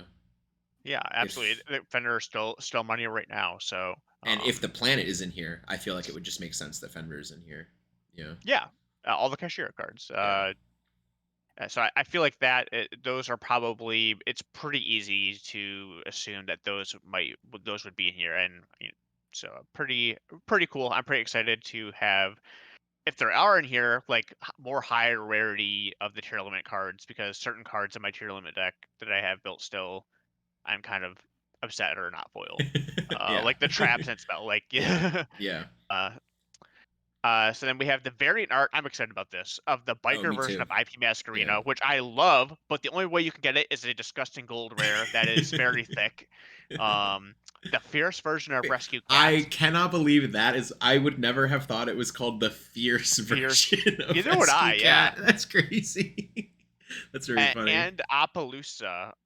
So something I want to note is that when I read this, I thought, oh, these are all the gold rares that were different art, alternate art. But I noticed that also Droll and Lockbird is not in this little I was going to snippet. talk about that, but you keep going. But I'll jump. So I'll in my chime head, I was like, oh, maybe like they are just omitting it from this because it already talked about Droll and Lockbird. But so basically, I'm just saying like it feels weird to have these cards in the set as the alternate arts. I'd also have Droll and Lockbird, which is an alternate art, has an alternate art, but not have the alternate in here seems really fucking weird to do. I hope that it's just like the way they decided to format this, and the alternate art Droll Unlock is in this, because I really like the alternate art Droll Unlock. But again, it's a disgusting Just gold gold rare, rare that is like really thick, and like you can feel it through my sleeve very easily.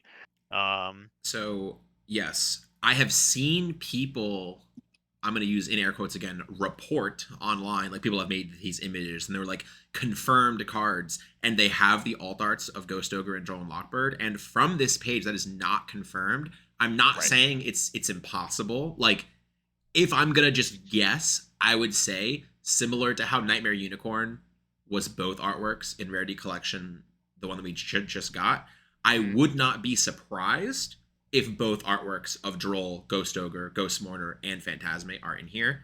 I actually please, would be for surprised. the love of God, I no. would be surprised if both arts of IP are in here. That I would be Yes, surprised yes, because IP yes. already has a QCR for the regular art. I think it would be. I personally think it would be a bad idea to put IP regular art in here again.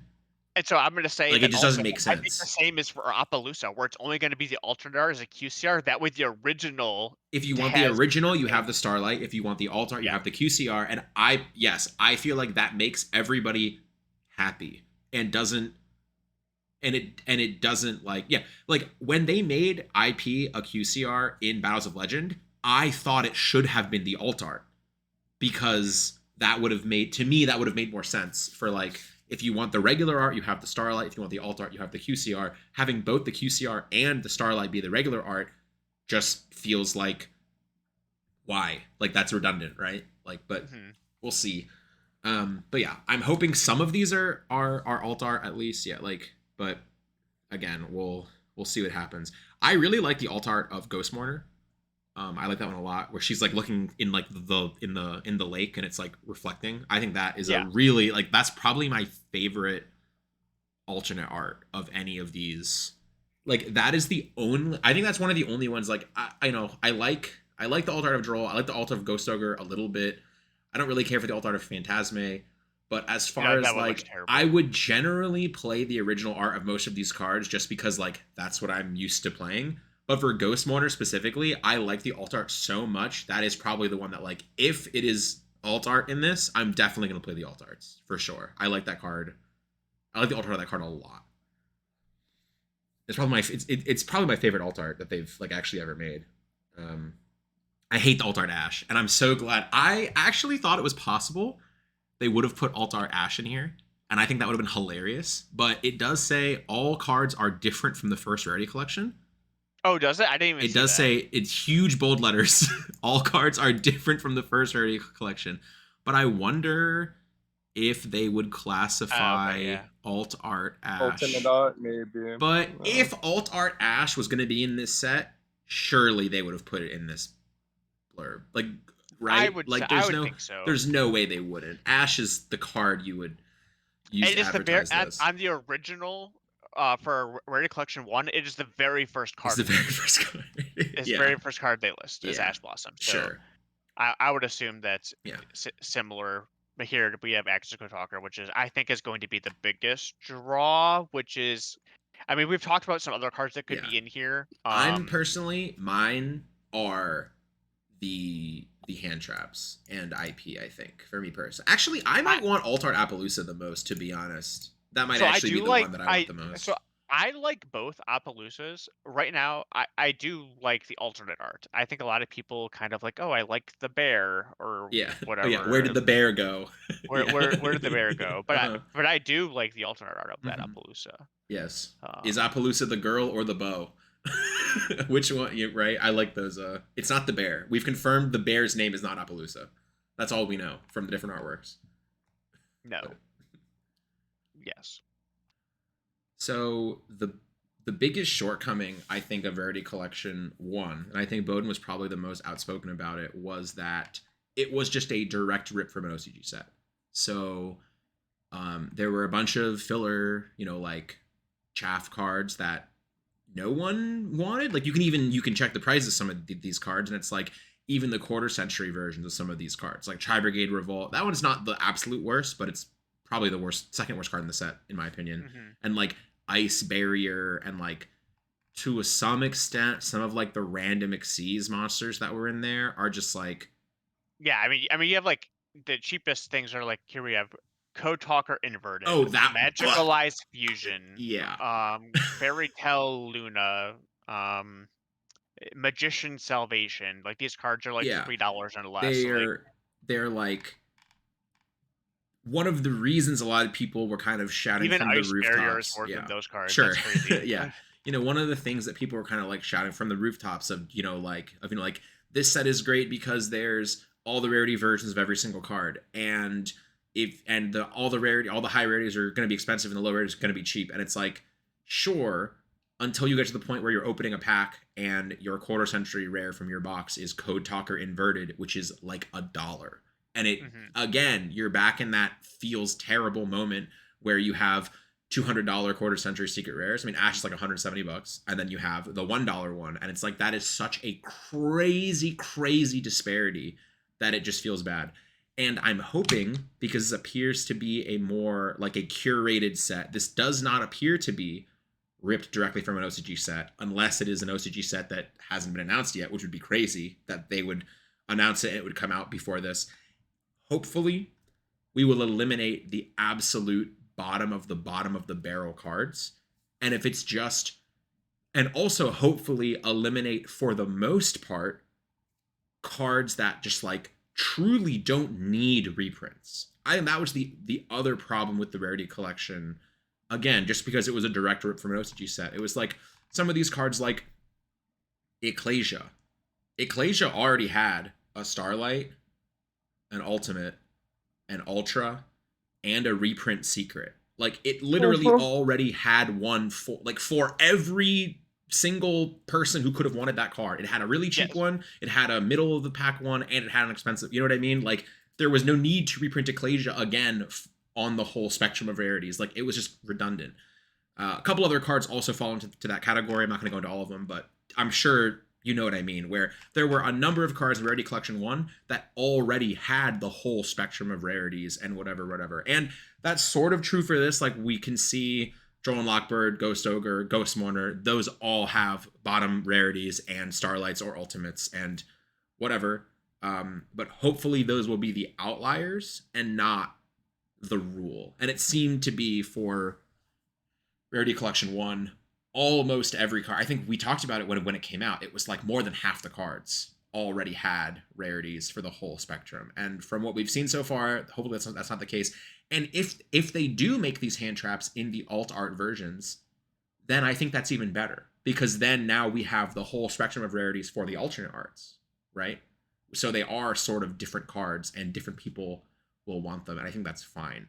The other thing that I personally am most excited about for this is for a little while, when Rarity Collection came out, I looked, like, as we've said a number of times, we've all been playing for a long time. So staples are not things that I need because I've been playing for however many years. And when these cards come out, I go, I guess I'll buy imperms because I'm going to play them in every deck for 9 years, So I bought imperms when they came out, and I've gotten more mileage out of them than I could have ever imagined, from any of these cards, right? So, like, I don't need staples.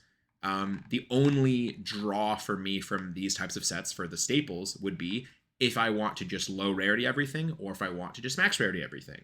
And for a little while, I was toying with the idea of, well, I could get quarter century rare or collector's rare of, like, everything. And I think that would look really cool when your entire deck is the same, is like almost the same rarity. And then as I started thinking about it and picked up bits and pieces, I looked at these cards and I'm like, well, I mean, if I ever play Droll, that doesn't come in collector. I mean, it comes in collector's rare, but it doesn't come in the, collector's rare from the Rarity Collection. It doesn't come in quarter century rare, so that won't match. Oh, this card won't match. Oh, this card won't match. And then I kind of like convinced myself they'd never do a Rarity Collection, like literally ever again. And then I just kind of gave up on it. We talked about that before, how we said we don't think Rarity Collection is a set they could do every year, because what are they going to print all the time? Yeah. They would have to like do it like every other year so they actually have cards to print. And little they just did we know, 5 months later. Yeah, 5 months later. Yeah, so now that they've announced this set, I'm obviously a very specific subsection of, like, I'm not even looking at cosmetics from like a max or min rarity point of view. Now I'm looking at cosmetics from a consistency point of view of, like, I could get almost my entire deck, other than the staples or other than the cards that come out literally in the newest set. I could get literally every single staple in the game to be the same rarity.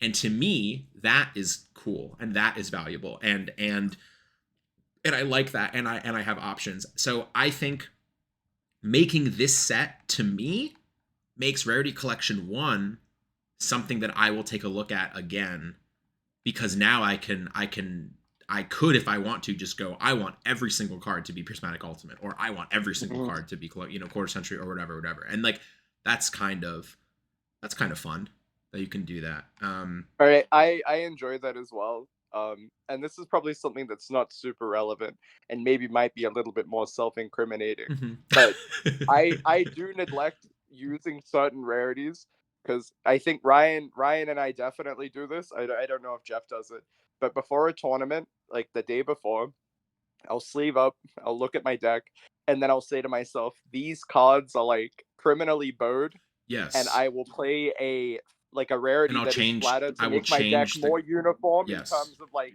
how it looks. One, Yeah. because there's no reason to ever get a penalty because you want to use a cosmetic. You know what I mean? It's like, Yeah. you can use Hobby League cards, right? Like that, there is nothing saying you cannot use Hobby League cards. However, a If Hobby you League can card see is more them likely to be. while shuffling your deck, that becomes That a is a different marked thing. card. That's what Yeah, I that mean. is just a marked card. There is a higher percentage chance that for these, some of like the the more older, like ultras, stuff like that, like the yellowing at the top, like that's a big thing. And I think like the uniformity of like everything's the same rarity, like collector as are thicker than a standard card, like it's not to But say if every you single can tell card, but if every single literally time. 40 Yeah, cards, exactly. if literally 30 So cards in your I'll deck are feel, this rarity, yeah, then I'll it feel doesn't more matter. inclined to use like some of the rarity bumps if like if I pick up my deck and a majority of the cards are just one rarity, it's more likely that I'm not going to have cards that I would consider marked, and I wouldn't have to change them before an event or something, and it's going to Yes. save me during a deck check. Yes. There's definitely something to consider, and I think that's like another benefit of sets like this. Is just like getting more cards rotated back in, especially cards that might have been printed 10 years ago or something. Like obviously that's not the case. A lot of these have been printed multiple times, and therein lies another issue. But yeah, it's like I think that's good. It's something that's good for tournament play, and that's something that we probably talk about a little bit later, where it's just like modern Yu-Gi-Oh for itself is mostly just tournament play, right? Like compared to other games from like a casual perspective, I feel like we do need to accommodate for the tournament player more and more. And we've talked about this as well, where it's like, oh, these cards are literally like damaged out of the pack or like warped or something. And I haven't heard people complaining about Rarity Collection 1. So I think either quality control is improved, or the rarities specifically, and having the option to alternate and not have to play these marked copies out of the pack it's always a good thing. See, Like that's on Twitter, I had a bunch of people on my Twitter say that the quality control for the first one was really bad. They're like, I like multiple people. I think like 5 people like say, I'm not excited for this unless they change the quality control. The first one was really bad, Interesting. and I didn't know what see they were any talking issue. about didn't because open I it didn't that understand it much. either. But I don't know. Yeah, I didn't open a ton of Rarity Collection. Like I guess like on average of everyone who's played Yu-Gi-Oh, I probably opened like above 50. I probably opened an above average amount, but I didn't open like an ungodly amount of Rarity Collection. Like I'm sure some people did. So I personally I didn't see any real issues, but I'm sure if somebody opened 20 cases of Rarity Collection, there might. Well, have we been, opened 20 cases, and I don't remember you having didn't. any problem with that. Like, so Sure, I definitely I think in recent times, we have seen less like very like egregious sort of like misprints or like very blatant like quality control errors, right? During COVID, we saw a lot of them. Maybe on the cusp of last year, we saw a pretty decent amount at the beginning, like going from 2022, beginning 2023. Yeah. But I think it sort of cruised down. And I think the only issue you can truly have is maybe like Europrint cards just still coming, damaged out of the pack. Like unfortunate, you know what I mean? Like that's just that's the price you pay apparently for Euro card stock, is that your cards are just damaged out of the pack. But Sure. outside of that, like I genuinely like I think we discussed this at some point where it was like I like the US print like deck building sets because the cards just feel like cards I can actually like play with. I don't feel like I'm going to damage the card just like holding it in my hand like a lot of the Europrint stuff. So like they're definitely doing something different, something correct. And it's sort of fed into like, because usually when you have a new rarity, that there's like a sort of like weird grace period where you can sort of see that they're maybe trying to fix any issues that they've had. And I think they were pretty on the mark. I didn't see anyone complain about like, I opened my pack, this card is unplayable, this card is literally damage out of the pack, blah blah blah. It's I like, think for no, the like, ultimates in Rarity okay. Collection 1, now that I'm like thinking Mhm. back, I think those are the only ones that I saw people, because of how they are, where they're kind of like etched. The that edges, weird some people varnish were sort like, of thing. some people were like, oh, the edge of my card is a little bit weird, and I think that might be the only one I remember. Like I don't remember any issues with any of the other ones. That does sound kind of reasonable, honestly. Yeah. But then it's like, what was the other like weird complaint? Was it? It was Starlight Red Lightning Storm. It was something, right? It was like that one Vegas where it was like, yeah, Starlight Red Lightning Storm. Oh, man, those like, were a bunch literally, of them were warped. Yeah, it was like before. It was the event, but before Vegas.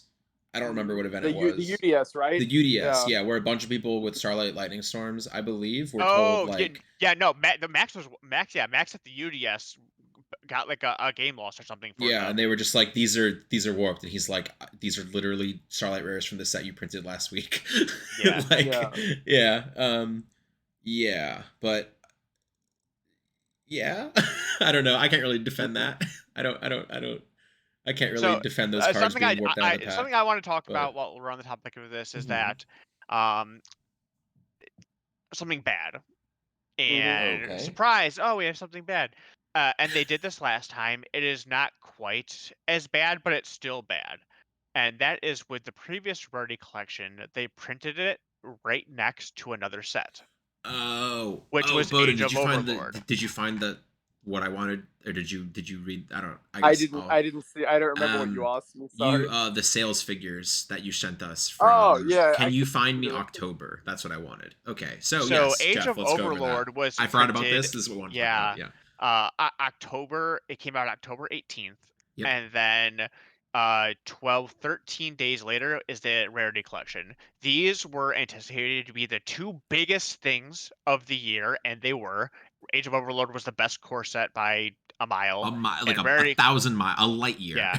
it was the best core set by unquantifiable numbers. Yes. And then you have Rarity Collection, and which is one of the most anticipated because it was the first time you could get certain cards. It had a bunch of reprints in it that were very good for people, and the first time you could get a lot of cards like in a high rarity, like Ash Blossom. And to have both of these like kind of basically on top of each other, kind of they eat each other, and also it's really hard for stores to have to, unless you're the biggest of the biggest stores, your regular store, your regular local would find it very hard to say like, all right, I need a shit ton of Age of Overlord and I need a shit ton of Rarity Collection, and I can afford both of them. And most stores just cannot do that. And I had one of my most well-known stores has been around since I was like 8 years old. Had it to either choose, like, do I buy a crap ton of Age of Overlord or do I buy a crap ton of Rarity Collection? And they bought a crap ton of Rarity Collection, which was good, but then shockingly, Age of Overlord is better now. What? Shockingly, right? Like it's more, isn't it? Isn't it like more per box now? It is more, but obviously I think Rarity Collection will age better than Age of Overlord. Yes. I believe, but I mean, if you're a store, you're probably doing it to.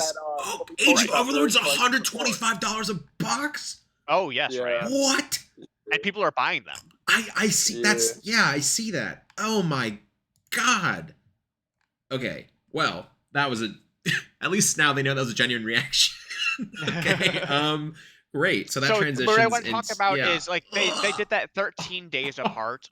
Legacy of Destruction and the Rarity Collection 2 are like 26 days apart. So not quite as bad, but when you have something like Rarity Collection, which is made such a big impact, it needs a red carpet. Right. It needs a landing strip, or a runway, if you will. So, I think it needs like a month and a half before, a month and a half after, right? Yeah. So stores are gonna be like, wow, I need to like invest a lot into this Rarity Collection too. and I know that Legacy Destruction is like 20 something days beforehand, maybe I spend less money on Legacy Destruction and then um, invest that into Rarity Collection, which is something like if I had to look at Legacy Destruction, if I had to look at that right now as a store and I had to choose between one of these, from what I know from the Japanese packs, I would 100% choose Rarity Collection. I know that's basically a guaranteed thing. Like people I know, um, it is more appealing because there are more cards that appeal to the masses, whereas core sets um are Live very and specific. die by their playability, I think, Right. basically. Yes. Yes. Um, it is targeting like someone like you's like, oh, there's like new like Yugi cards, which are like not that good, and like stuff like that. Like if you don't want, if you're not trying to play one of the decks in this, you don't have to buy it at all. Or if you only need like one card, you just buy that one card. There's like no reason to buy it. Whereas like Rarity Collection, there's a tons of things that you could get and want, and it appeals to a very mass amount of people. And that is like a big thing that people misunderstand about um like Rarity Collection and core sets, is that a big selling point is all the different cards you can get and how many there are. There's such a variety. Whereas with core sets, that is not the case. Like in the slightest. Like if you just don't need any of these cards, you just don't buy it. Like new cards, like at Or all. you buy the one new card that you need, Oh, right? right, Like you yeah, don't, yeah. Like you, if you want SP Little Knight, you're just gonna buy an SP Little Knight. You're not going to crack boxes until you get SP Little Knight. For Rarity right. Collection, if you can look at it and you can go, well, I only have 2 Drolls, I only have 1 Phantasme, I only have, I don't have an access code. I'll just buy a box, and I'll probably, and I'll get all these cards, and like I do truly think the variable rarity model is not something we get often, if ever, in the TCG. So that was obviously appealing, but I truly think the reason the Rarity Collection was like why it did so well is also just like the card quality, because it's just reprints of cards. I mean, with exceptions, I did just talk about how the card quality for some of the cards was low, but for the most part, even if you don't, I think what I was talking about was mainly for people who wanting for people wanting high rarity cards, having pulling the very very low quality cards as your high rarity is feels awful. But for people that are literally buying these to get the cards they want, I don't really think they Yes. care. Like if you literally go, I do not own infinite impermanence, and you buy a box of Rarity Collection and you pull an ultra, a secret, and a super, you are Yes. just like, I guess these are the impermanences that are in my deck now, Yeah. right? And I, like, I, I was I was telling Boden this earlier that like I am not going to go buy a crap ton of boxes to pull a Starlight, or I'm sorry, quarter century um Little Knight, no matter if the rarity scheme was different, yeah, to try and pull a quarter century version. I'm just Yeah, going to if straight up anything, I'm just buy it. buying. Yeah. And the same thing with like I just bought my Ash Blossoms, my quarter century Ash Blossoms. I didn't try to like open a bunch of packs to try and pull it. There's no person who is fortunate enough to be able to do this kind of things will just open boxes to try to pull the quarter centuries they Mm-hmm. need. That just doesn't make any sense. yeah. Uh, It would, on average, to get 3/4 century ash, you would have to buy 6 cases, something like that, on average, I believe. For how that, I did the math when the set came out, and I think that's what I determined. Yeah, I think it would take 6 cases or slightly more. Um, I believe each quarter century rare card in Rarity Collection 1 occurred on average one every other case, based on how it works. So, mhm. yeah, if you want Ash Blossom, and we could definitely break down. The other thing also is like obviously when you buy 6 cases to get your Ash Blossoms, you get other cards too. Like you're not just they don't just evaporate. However, Mm-hmm. if you don't want those cards and you have to trade them, you have to sell them, you create work for yourself. So that's the other trade-off. Like even if you get Yeah. value, in order to actually turn that value into real tangible things, you have to do work. So there's a bunch of trade-offs and a bunch of things, and it's a whole whole can of worms. But yes, I But yeah, I looking at agree with what Legacy you're saying. Destruction and looking at Rarity Collection 2, we obviously don't know a lot of cards Rarity Collection 2, but we do know quite a bit of them from Legacy Destruction. There are some decent cards in here, but overall, I think the set looks pretty, like, not exciting. For Legacy Destruction or Rarity Collection 2?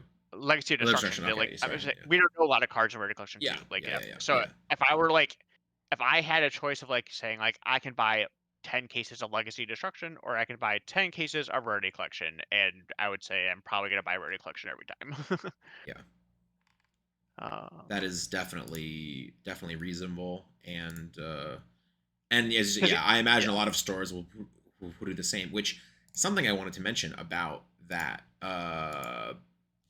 I guess Bohdan, can you find me that course. article on October if It's possible? it's in. like the general, but I don't think you have. Sorry, I looked in the You wrong don't have place. you don't have the end of like 2023. Thank you. Like it might be one that we went No, over I already. meant the TCG player sealed product one that you sent me. Oh, if you you mean can the find industry that. one? Oh, sure. Yeah. No, that's So fine. basically, Comedy. I will. Yeah. So for TCG player has some things they publish where they publish, like sales figures, and they publish they differentiate between singles and sealed. And for sealed product in November, the Rarity Collection one was the best selling sealed product on TCG Player of any card game. They only published the top 25, and it was number one. No other Yu-Gi-Oh set appeared on the top 25. Even Age of Overlord was after, right? Age of Overlord was 2 weeks before Rarity Collection. Yeah. Well, no, I mean like on the list. I think it took a little. On bit November, of time I don't think it was even on there. On November, I'm I pretty think sure it wasn't even was on there. creeping up. I'm not sure. Let me try and find. Oh wait, no, there's actually just a tab for sales. I'm just stupid. It was like yeah. so obviously when you look at that and you go, oh my god, Yu-Gi-Oh had a product that outsold. So like as an individual product, it outsold every Pokemon product, every Magic product, every One Piece product, every product from every other game. As a whole, Yu-Gi-Oh, this is December. Okay, yeah. As a whole, not to say that Yu-Gi-Oh outsold Pokemon. I'm sure that didn't happen. I'm sure when you add up the other, when you add up the like multiple other boxes. boxes. You look at the market share for products and it's like, well, but as an individual product, and then similarly, when you look at December, the Rarity Collection fell to 7th place, and Age of Overlord was 19th place. And those are the only 2 Yu-Gi-Oh products out of 25. Out of 25, out of the top 25. And that is like, and I have to look at that and I go, well, Age of Overlord is one of the best products, or one of the most, like, now you can see from the price, it is one of the most sought after products in Yu-Gi-Oh currently. And I think a big reason for that, and why it took so long for the prices to creep up to the level they did, because none of these cards were cheap, right? Like SP was $100. Now it's $100. Now it's almost $130. And even Wanted was like $40. Yeah, Wanted $40 or was $50. $50. So I would not say that's not cheap. I would say that's like, I don't want to say average, because like a lot of secrets are just so bad, but I'd say it's like on par of like the standard sets that have like 2 chase cards, right? Like if you look at Dune on release, you look at something like Rev Synchron, you're like, okay, like I understand why this card is expensive. It is probably the only like good card in like a high rarity, right? I agree. And we see those cards float around their lower-ish prices throughout the month of November. And there are arguments that, well, people didn't know it's going to be that good because of Japanese results, but I think we've known about Populous for a while, and it was good for a while. I personally think the reason Age of Overlord and it's about a month. Like if you look at the price charts, you can see it's not until December that these cards really hit their spike.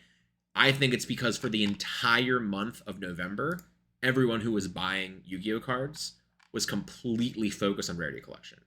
For good reason, maybe, right? And we see Age of Overlord get kind of neglected. If you look at the prices for the boxes don't really go up until, you know, the end of December, even, you know, like January. Okay, Bohdan sent me the November one now. Yeah, okay. Is Age of Overlord on here? I truly thought it wasn't. I don't think so. It is not. It is not, yeah. Not. So in November, in the top 25, 25th anniversary Rarity Collection booster box was the #1 selling sealed product in November 2023 on TCG Player, and no other Yu-Gi-Oh product appears in the top 25. Mm-hmm. And because just for reference, like, so do we want to go over like what Yu-Gi-Oh products like for the people that don't know what Age like, of what Overlord? Age of Overlord. That's what I'm getting. No, at, but like did we have anything like, because I guess the December one tracks for Valiant Smashes, like any speed duel product, like just like a general thing, because we could maybe parallel them to well, didn't you say some of these other ones in the top 25 were from old sets anyway for their games? Oh yeah, like weirdly, I think there's like a One Piece set that came out like January 2023, still in the top 10. You know what I mean? Like Lorcana, the first chapter is still there. You know, like. But however, if we look at the September one as well, like really quick, there are actually like there's a good chunk of Yu-Gi-Oh stuff. However, like 2 of them are the tins, and one is the Crimson Structure By deck. good chunk, and you I mean think that's to the be tins expected. and the Crimson King Structure deck and nothing else. Well, no, they listed the tins twice. Yeah, so like the best sellers were like individual tin and tin case. Yes. Yeah, I agree. Which I will say, I would hope your $10 structure deck outsells another game's $120 deck. Definitely. So the fact that more Kingdom of Intrigue booster boxes, which it says market price were $105, the fact that your $105 booster box sold more than Yu-Gi-Oh's $10 structure deck is a little concerning for Yu-Gi-Oh. If we want to look at true concern, Ryan, if we look at August, show me August. You can see a sea of disappointment. Okay. Show me August. Let's see. I still want to see October, because I want to see how Age of Overlord did for October. There's no October. There's no October. All right, interesting. Was Yu-Gi-Oh! Duelist Nexus. Oh my god, it's so far below. Legend of Blue Eyes Anniversary. That's funny. Tins, sort of. So the thing about Age of Overlord is, since it came out at the end of October, I wouldn't even necessarily expect it to be charting that well in October, and it would be in November where I really think it is charting, and it was not even on there. Because everybody was buying. I found October. Thank you. Because everybody was buying Rarity Collection. #1, Universes Beyond Doctor Who Magic Commander set. And even in October, Age of Overlord top 10, and then we have Rarity Collection. Okay. Rarity Collection pre-orders. Rarity Collection pre-orders were the second most sold. Does it differentiate? Well, it wasn't out yet. You couldn't buy it. Oh, sure, in October, sure. Okay. Right? Because Rarity Collection came out, or did it come out at the last day of October, or did it come out in? I don't remember. I'm pretty sure it didn't come out till November, but it might have come out. You couldn't. TCG Player was on pre-order only because the official release wasn't until November 3rd. So Rarity Collection pre-orders in September were still the second most purchased, or in October, I mean, were still the second most purchased, that's crazy to me. That's pretty crazy to think about, right? That is crazy to think about. The pre-orders making your top 10s, especially with TCG pre-order pricing. Yes. I feel like it's such a limited amount of people that are able to list pre-order on TCG. Correct. So seeing that number versus a bunch of sets that were #1, that has to be a big swing. Similar to Age of Overlord booster box, which that's funny. And then I think this is, so going from October to November, this is the main thing I want to talk about that circles back to Jeff's entire thing about sets, how close they are together. And we talked about this in our last podcast of December, where I went through the whole schedule and I went, oh my god, how did 19 of these sets release a week from each other? Like literally, how did so many of these? The thing with these sets is they keep doing this, is they release sets. They release like 3 sets in 5 weeks, and then no sets for 3 months. And I don't get it. Why? Like, I'm sure there are factors that I don't see, but it's like, surely you can make some adjustments to mitigate this problem a little bit. And what I mean is, like, for October, Age of Overlord booster box was the 6th most purchased sealed product. And this is only TCG Player. This is not the whole world. This is not every marketplace. But I will say this is probably, one of, if not the largest marketplace that we're seeing, seeing these things being purchased. Yeah, I think like the equivalent would be like card market for Europe, Yeah. maybe. Like that would be another thing you'd like to see the numbers but when you see Age of Overlord be 6th most purchased in October, and Age of Overlord came out at the end of October, so it wasn't even available until the second half of October, be eclipsed by pre-orders for your reprint set, and then Age of Overlord is not even in the top 25 in November because nobody cares. Nobody's looking at Age of Overlord, your best core set of the year. Nobody is paying attention to for almost 3 months because you cannibalized it with your other release, and that's not good. I don't know. Like, I don't have anything else to say about it. It's like I also think the fact that they came out so close to each other is contributing to why these Age of Overlord cards are so much more expensive. I think it's twofold. I think, one, Duelist Nexus underperformed so much that if stores were able, I'm sure they rolled back some of their orders for Age of Overlord. Especially then you consider 2 weeks later is Rarity Collection, which everybody was 100% certain was a slam dunk. And it was. So, twofold. The set before it was so bad, and the set after it is guaranteed to be good. I'm sure a lot of stores just had less Age of Overlord than they would have of other sets. And now we're finally seeing that catch up, where it was ordered less, the card quality is so good, the cards are necessary to compete. And I think that's where, to compete at like, the YCS level, these cards are necessary for most people. I would be like, yes, you can play different decks like then you have Labyrinth, which maybe needs transaction rollback, and that's a whole other thing. And that's probably why transaction rollback is so expensive, because the only other option you have is probably something like that, right? But these are borderline necessary. We'll continue to see trends like that as well. Like, it wouldn't surprise me if you see cards like Divine, like stuff that fits into the niche decks that don't require you to put $700 aside to play. Right. So I think those organically just go up, right? Like out of necessity, because demand will just increase. It's like, right. well, my so it's options gonna be $700. 100%. Where people are like, I don't want to spend $1,000, or I can't spend $1,000. Either one on this Diviner of the deck. Herald's already $20. That's what I was about to say. Like, what crazy. then people would look at what's like the next best thing. Well, you can look at Labyrinth, which I really don't think Labyrinth is that strong compared to the Fire deck. But I think a deck that is the next thing I would look at, it would be the Voiceless deck, and that deck is relatively inexpensive. I think the only really expensive card is Diviner, and that card is $20. And some versions you can try to get away without playing that card, even. So, and because of that, people go, well, if I don't want to spend money on that, can I spend, $102 on this Voiceless deck? And then if more people start doing that, then the Voiceless stuff will just start going up, and then that deck is $500 or whatever. So, it's yeah. But that's just how economics works, right? Yes.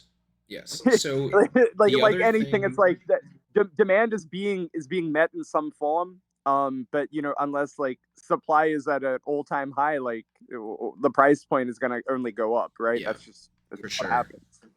And one thing I will say also about this top 25 thing, one thing that does skew it is, and as you mentioned when we looked back at the Yu-Gi-Oh one, and we had tins in there twice, because it was singular tins and then it was case of tins, right? And they both made like the top 10 or whatever. A bunch of these other games have multiple SKUs of the same product, which Yu-Gi-Oh doesn't really have. Magic will have if you see Magic else, right? for the one you just sent me, so Bohdan just sent me June. In June, Magic has like 15 spots, but like 11 of them are the Lord of the Rings set. So like really that's just one set and a bunch of different SKUs. It's not actually 11 different, although it is concerning that the same set in 5 different SKUs outsold the one Yu-Gi-Oh set, right? Like that is concerning. You know, that like all of top 4 are different SKUs of the Lord of the Rings thing. But I mean, can Yu-Gi-Oh really compare to Lord of the Rings, though? No, I mean, not I would, with the one. No, you know, the one ring set. You know, yeah, the one with the Yeah. one ring. Everybody was like, "I'm gonna pull this and I sell mean, it to Post Malone there's for $30 also million." probably a chance to you know? to go through one of these and see how far down Of the Lord course. of the Rings set actually went. Yeah, you know, yeah. after the ring was pulled, right? Of course, yeah. Like this is a set that like it has long term, but the long term is obviously worse when you know the aura and appeal is gone, right? Mm-hmm. Like well, I now it's the also Lord of just the think Rings side I think set. that Lord of the Rings is just like a bigger sort Very of kind of broad like appeal. franchise, No, right? yeah, definitely. Like look, I have friends, you know, who are in the industry, and I'll ask them. I'll be like, hey, like, so what happens with this set? Like after the ring is found, it's like you know, there's a bunch of good cards in there. You know, like Or obviously there's actually, still like more. There are like a fatigue. lot of really bad cards on that side. The set was not very good. It was like yeah, okay, it was fine, but it's like the casual appeal. You know, It's people the just like casual appeal, Lord of like the yeah, Rings. Yeah, especially like for like Commander and stuff like that. like that was a big one. Okay, it wasn't like good. It was just cards that would like required for like alt formats, nothing like truly competitive, right? Like bad cards relative from a competitive standpoint, and then just like a lot of you know cards that were required to be reprinted but were already reprinted multiple times. That's something that's a different topic, but it is something that they look at, especially with like the Fallout sets, like all of that stuff. It's like, well, it's all cosmetics, and then the appeal is to just like give something to other pockets of your community, right? And that's something that like other games tend to not do. Yu-Gi-Oh definitely can't do. So like when you look at these sheets and it's like, oh cool, like the Lord of the Rings fans are buying like Magic product, like yeah, sure, but like a Yu-Gi-Oh fan is barely buying Yu-Gi-Oh product, like what's making the casual buy it? And like maybe you can see it with 25th anniversary, like Legend of Blue Eyes box, like that's something that pops up on these time from time when we go through 2023. Yeah. Like that's maybe the equivalent, but So one thing, to circle all of this back, we are approaching 2 hours, so I think we should dial it in. Yeah, I would. Yeah, I definitely like to wrap this up. To circle it all back, one thing that I think, again, I was disappointed about with the Rarity Collection is it was the 25th anniversary Rarity Collection, and 70 of the 79 cards were cards printed in the last however many, 5 years, right? Yeah. Like, I would like to see an actual like celebration of the history of the game. And recently they announced the YCS Vegas 3v3 Time Wizard side event, where instead of it being just an Edison side event, it is a 3 different format side event. One person is playing Goat, 2005. One person is playing Edison, 2010. Another person is playing Plants, 2011. And I think that's a really cool idea. And it's them more so embracing past formats in a somewhat more organized manner. I do not expect, nor do I want them to really ever have a dedicated Time Wizard YCS. But I think having these larger scale Time Wizard formats at YCSs is perfect. And I hope they keep doing this. I think this is great. And I hope the Rarity Collection 2 has more of a celebration of the past formats, and we see more of these cards. I don't necessarily need banned cards, but I would like extremely classic cards like Caius. That card is played in a million different formats. I was gonna say, like, if you're talking about yeah. like Goat format, you could do like BLS quarter Sure. century rare. Yes. Right? BLS quarter century rare. Yeah. Like BLS Chaos Sorcerer, Gores, Tragodia. Gores has gone up a lot. yeah, Gores has gone up. I think maybe the Caius. cheapest version's like $6 right now. I believe it's like went up a lot like the last week. But yeah, I would say like oh, those. you know types of why it cards. went up? This is actually like ridiculous, it topped in a random regionals. It is not from anything about. I mean, like, there are it commons of it gourds could for be like a about like dollar or two. No, formats. yeah, the commons, yeah. But if you want like a Yeah, foil version, like yeah. Yeah, But it's okay, like well, I am still. pretty sure a lot of that did tie into someone posted an Italian regionals where someone played Sky Striker with 1 gauze in their deck. It made 0 That's sense. the worst thing And I've ever right heard. after that happened, then the price trended up 0 cents. People That had is the literal that is rocks the in So their worst I head. thing did I've see ever that, heard. but I thought it was because they announced the 3v3, and so more people were going to need Gorge because Yeah. you played in that format. Well, So they played Medicine I already, thought that but they too, all, but it it's is also a in plants too, one yeah. of kind of, I don't know, kind of 50, because Max C also had that trend as well. I know a lot of Yeah. people I talked to were like, I sold out of Max C. It's like, I wonder if that's because they put of you the know, of plant. the plants event. Yeah. Yeah. So I would like to see somewhat more of a celebration. And again, I don't and not in like I don't want random filler chaff of cards that are already cheap, but for cards that are so ubiquitous in these old formats that they are a couple of dollars. The cheapest gores, that's a common. Like there are like a bunch of common gores. They're like $2-3. If you slap gores in this set, that's fine.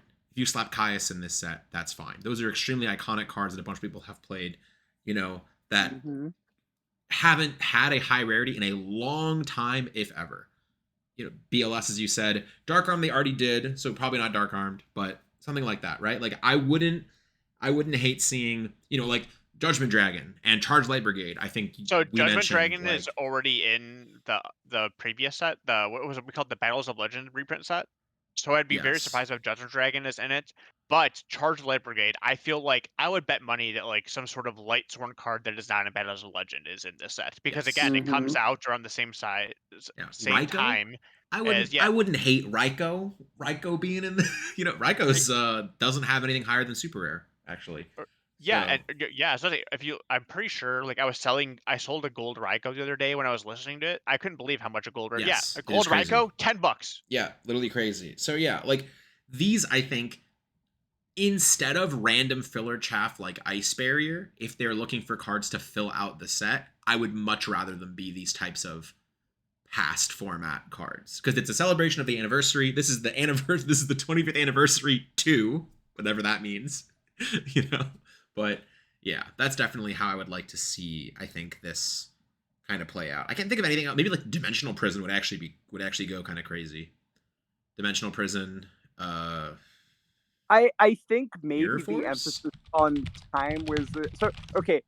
That's not to say I think Ice Barrier in the last Rarity Collection, obviously very out of touch, but it was taken from an OCG set. Mm-hmm.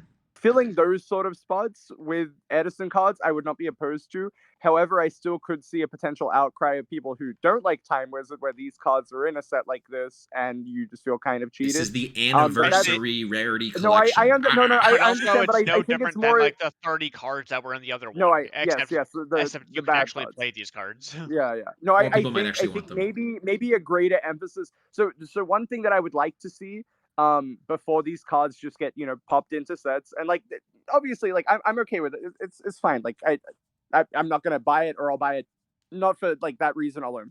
I would like to see a greater emphasis on Time Wizard from an organized play perspective, with clear-cut guidelines and ruling definition, because there's still a lot of like ambiguity regarding like how does this work, what are we meant to do, how is this ruled, like, and I see people like genuinely confused. It is beginner friendly until you a player that only started playing pre-COVID or something, right?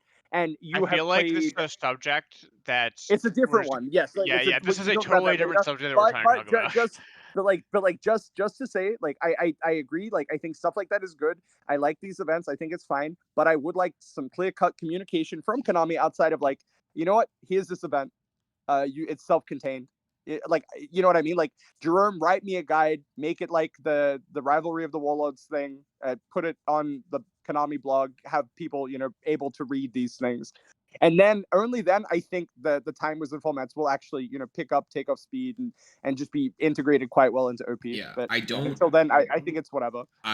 All I'll say on this, I guess, is I do not like how the, again, air quotes, definitive ruling resource is just some random website that may or may not be correct on everything based on hearsay. you know. So yeah, I would love some more official, you know, I would love some more official guidelines, and we can finally put to bed the, well, back then it worked like this, when no one actually knows. Like, you know. So something funny to note though, if we are talking like, okay, do you think, because we saw an uptick in like purchases for like cards like Tengu Plant and stuff like that, Mhm. do you think for Rarity Collection 2, pending, you know, a bunch of other stuff, do you think it's likely you see something like Maxi just make it into a set like that? That would Like, be really. is Maxi the equivalency of Maxi versus a card like Ice Barrier, right? Like, obviously one is banned, one is unplayable and may as well be banned, Yeah. right? Like, is that Well, like so bad I to feel put a like banned the card fact that into this deck? Maxi was like removed from the previous one, Yeah. I would be shocked if it was in this one. Like, that would be Yeah. crazy. That, I it think would they just be just funny, but refused to print a ban card, honestly. no, Like, my understanding is like, because I think it was Matt Bell brought it up, and he was just like, I don't want people opening a pack of cards and like not being like, this is funny looking back on it. He's like, I don't want people to look at a card and it's like either banned, and it was a set that came out like a month ago. So it's like, I think it was talking about like banning overpowered cards like relatively quickly. He's like, well, we'd rather restrict it. It's like, fine, we don't want to ban a card like this. We don't want it to be like unusable out of the pack, right? And like, I think they still have that ingrained in their mind, even though it's like, hey, there's alternate formats now. Like, this is something that, you know, probably isn't that much of an issue. And you really need to look at it from the perspective, if you pull like random filler card X, that is essentially a card that is unusable out of the pack. Yeah, Like, no, that's a really I good agree way to with look you. at it, right? We had this Yeah. discussion with the Lost Arts, where it's like, why don't they just, instead of doing that, they can use the OTS things to reprint like Trap Dust Shoe. And then I think, you know, the argument was like, well, they want to be able to play with their cards. And I think I said, well, I can't use Go the Gallant Ninja. Like, you know, like, I can't use that one. Yeah, or, you know, like a Ninja Master Ibisu or whatever the Lost Art was. Like, that might as well be banned. You know, like, I have no playability with that card. So, you know, yeah, it like doesn't maybe matter. that's something like we need to look more towards, is just like breaking the previous standard and sort of just, you know, like embracing like, hey, you know, maybe Jimmy, who's opening this pack, is gonna pull a Maxi, be upset that it's not legal. I wouldn't even But it might be hate. his foray into playing a Time Wizard format, right? So, And now he hear me he out. now has 2 decks in Yu-Gi-Oh. Hear me out. You know how Sure. Speed Duel cards have watermarks on them, and they have a little thing that says Speed Duel? What if they That's if the if Time Wizard. literally that, but for Time Wizard, they reprint cards and they have a stamp that says Time Wizard on it, so people can see very clearly. They can see they pull a reprint Royal Oppression, and there's a stamp and it says Time Wizard, and then they go, "What is that?" If they don't know already. Yeah. And then here we are, right? Oh. I suppose.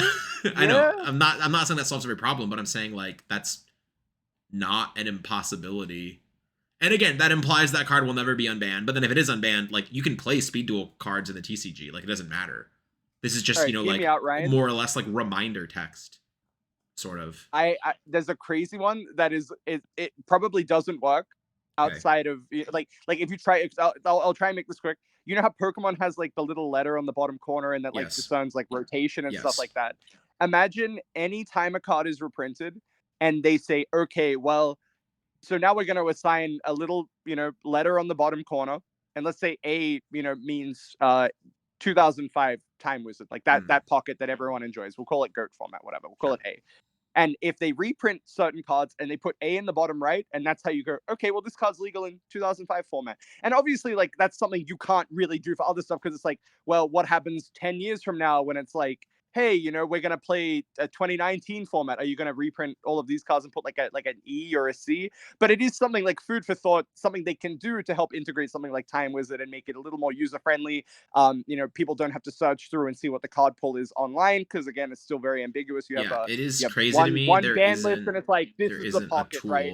on the database that filters by, or like it's not intuitive if there is one. I don't think there is one at all. But if there is one, then I don't know. I actually think it's possible. I legitimately think it is possible. I have logged more hours on Yu-Gi-Oh! Neuron than anyone else in America. I Yeah, I don't understand why the hell I you use that think app. I don't know. that is possible. I'm not saying definitively, but I think it is possible. And as the person who asterisk may or may not have logged more hours of Yu-Gi-Oh! Neuron than anyone else in North America, if such a feature is there, I do not know where it is. So I would like to believe there isn't one, because I would have probably stumbled upon it by now. I've stumbled upon some cool features that they keep adding. They've added a ton of features that they just haven't said anything, that they just don't post about anywhere. And it's hilarious to me that, like, I was using it like 3 days ago and I could like make folders of decks now. And I was like, oh, okay. Like that didn't exist. So now I have an Edison folder or whatever, right? And it's just like, great, but I don't know if you can save decks by ban list or by format. Like, that is a feature they should integrate, but they, to the best of my knowledge, they haven't. And I think if they did that, it would go a long way. That might actually solve every problem that you've mentioned. If just on the database or on Neuron, you could click a toggle and you could choose a time frame, and it would filter out cards released after that time frame. And then you could just make decks with the ban list of that time frame.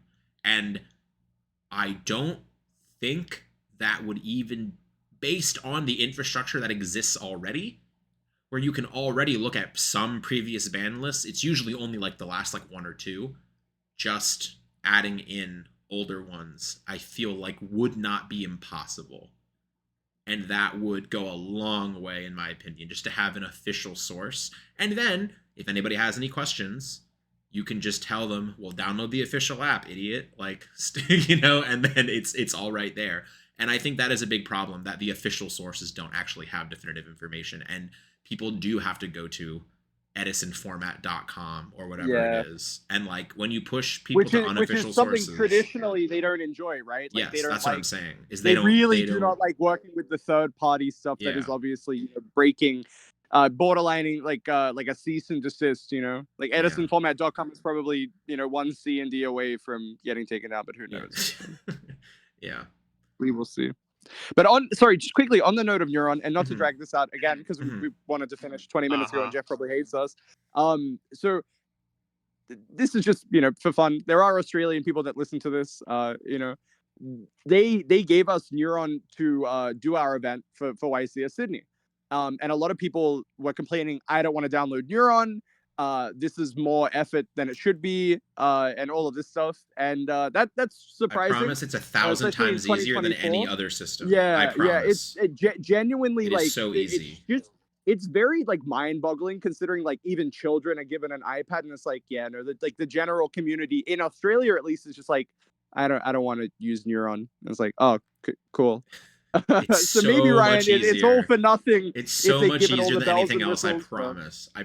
It's 1,000 times easier than anything else. Yeah, please, like, just embrace it. What is you guys don't have Neuron integration? EU does. I know, haven't heard a lot and of I wish we people did. Complain about it. I've heard people talk about maybe some like results being inputted incorrectly and some issues, but those are all resolved by going to the scorekeeper, as is tradition. So. Yeah, I would hope, like, I like when they do stuff like that with Neuron, and I hope in the future they do what you said. Yeah, that could be. I think it just great. modernizes it, just to have an app for your game that has all the functionality you need, and they do everything through the app. And I just think Yu-Gi-Oh looks very archaic from an outside perspective when they don't have something like this. So, and to close my any potential thought, and to add on to what you said. Imagine they take the rulings database that the OCG has has been, and put it right on. Put it on Neuron. Yes. Don't imagine. Don't get me excited, Bohdan. Literally imagine. Yes, society if OCG database Google translated to English on Neuron, and it's all the flying cars. It is the logical step, and I'm surprised it hasn't happened. And I hate that we have all of this split sort of thing where it's like OCG rulings unofficial. It's like, no, just put them on Neuron. We just have an app. You can just do it on your phone. All of the nerd emoji. Actually, that's an OCG ruling, and we don't take those as official. It's like, my brother in Christ, there are no official TCG rulings. Please be quiet. Anyway, please ask your head judge at the start of your event. Yes, please ask your head judge at the start of your event how your cards work. Yeah, It's fine. That's everything from me. Yeah. Okay. Yeah, well, this was fun. Okay. So I think we're done. Jeff hates us for sure. Jeff hasn't spoken in like 15 minutes. I'm trying to go eat, man. I know. I was gonna say I'm not even sure if he's hungry. here. Like he might have already logged off. Okay. Yeah. So thank you all for listening. Yeah. If you have any, any thoughts about anything we said, just let us know. I promise I read all of them. Still. So, yeah. I think that's everything. If you're still listening and you haven't done it, please go look at the Cowboy Bebop video and Trigun video and just listen to my instructions and be entered to win a playmat. Yeah, because and right we now will there are only probably 2 be comments, and I would like there to be more than 2.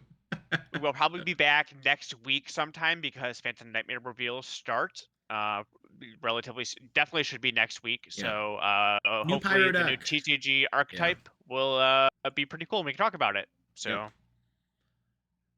Thank you all for listening, and we will Adios. see you next time.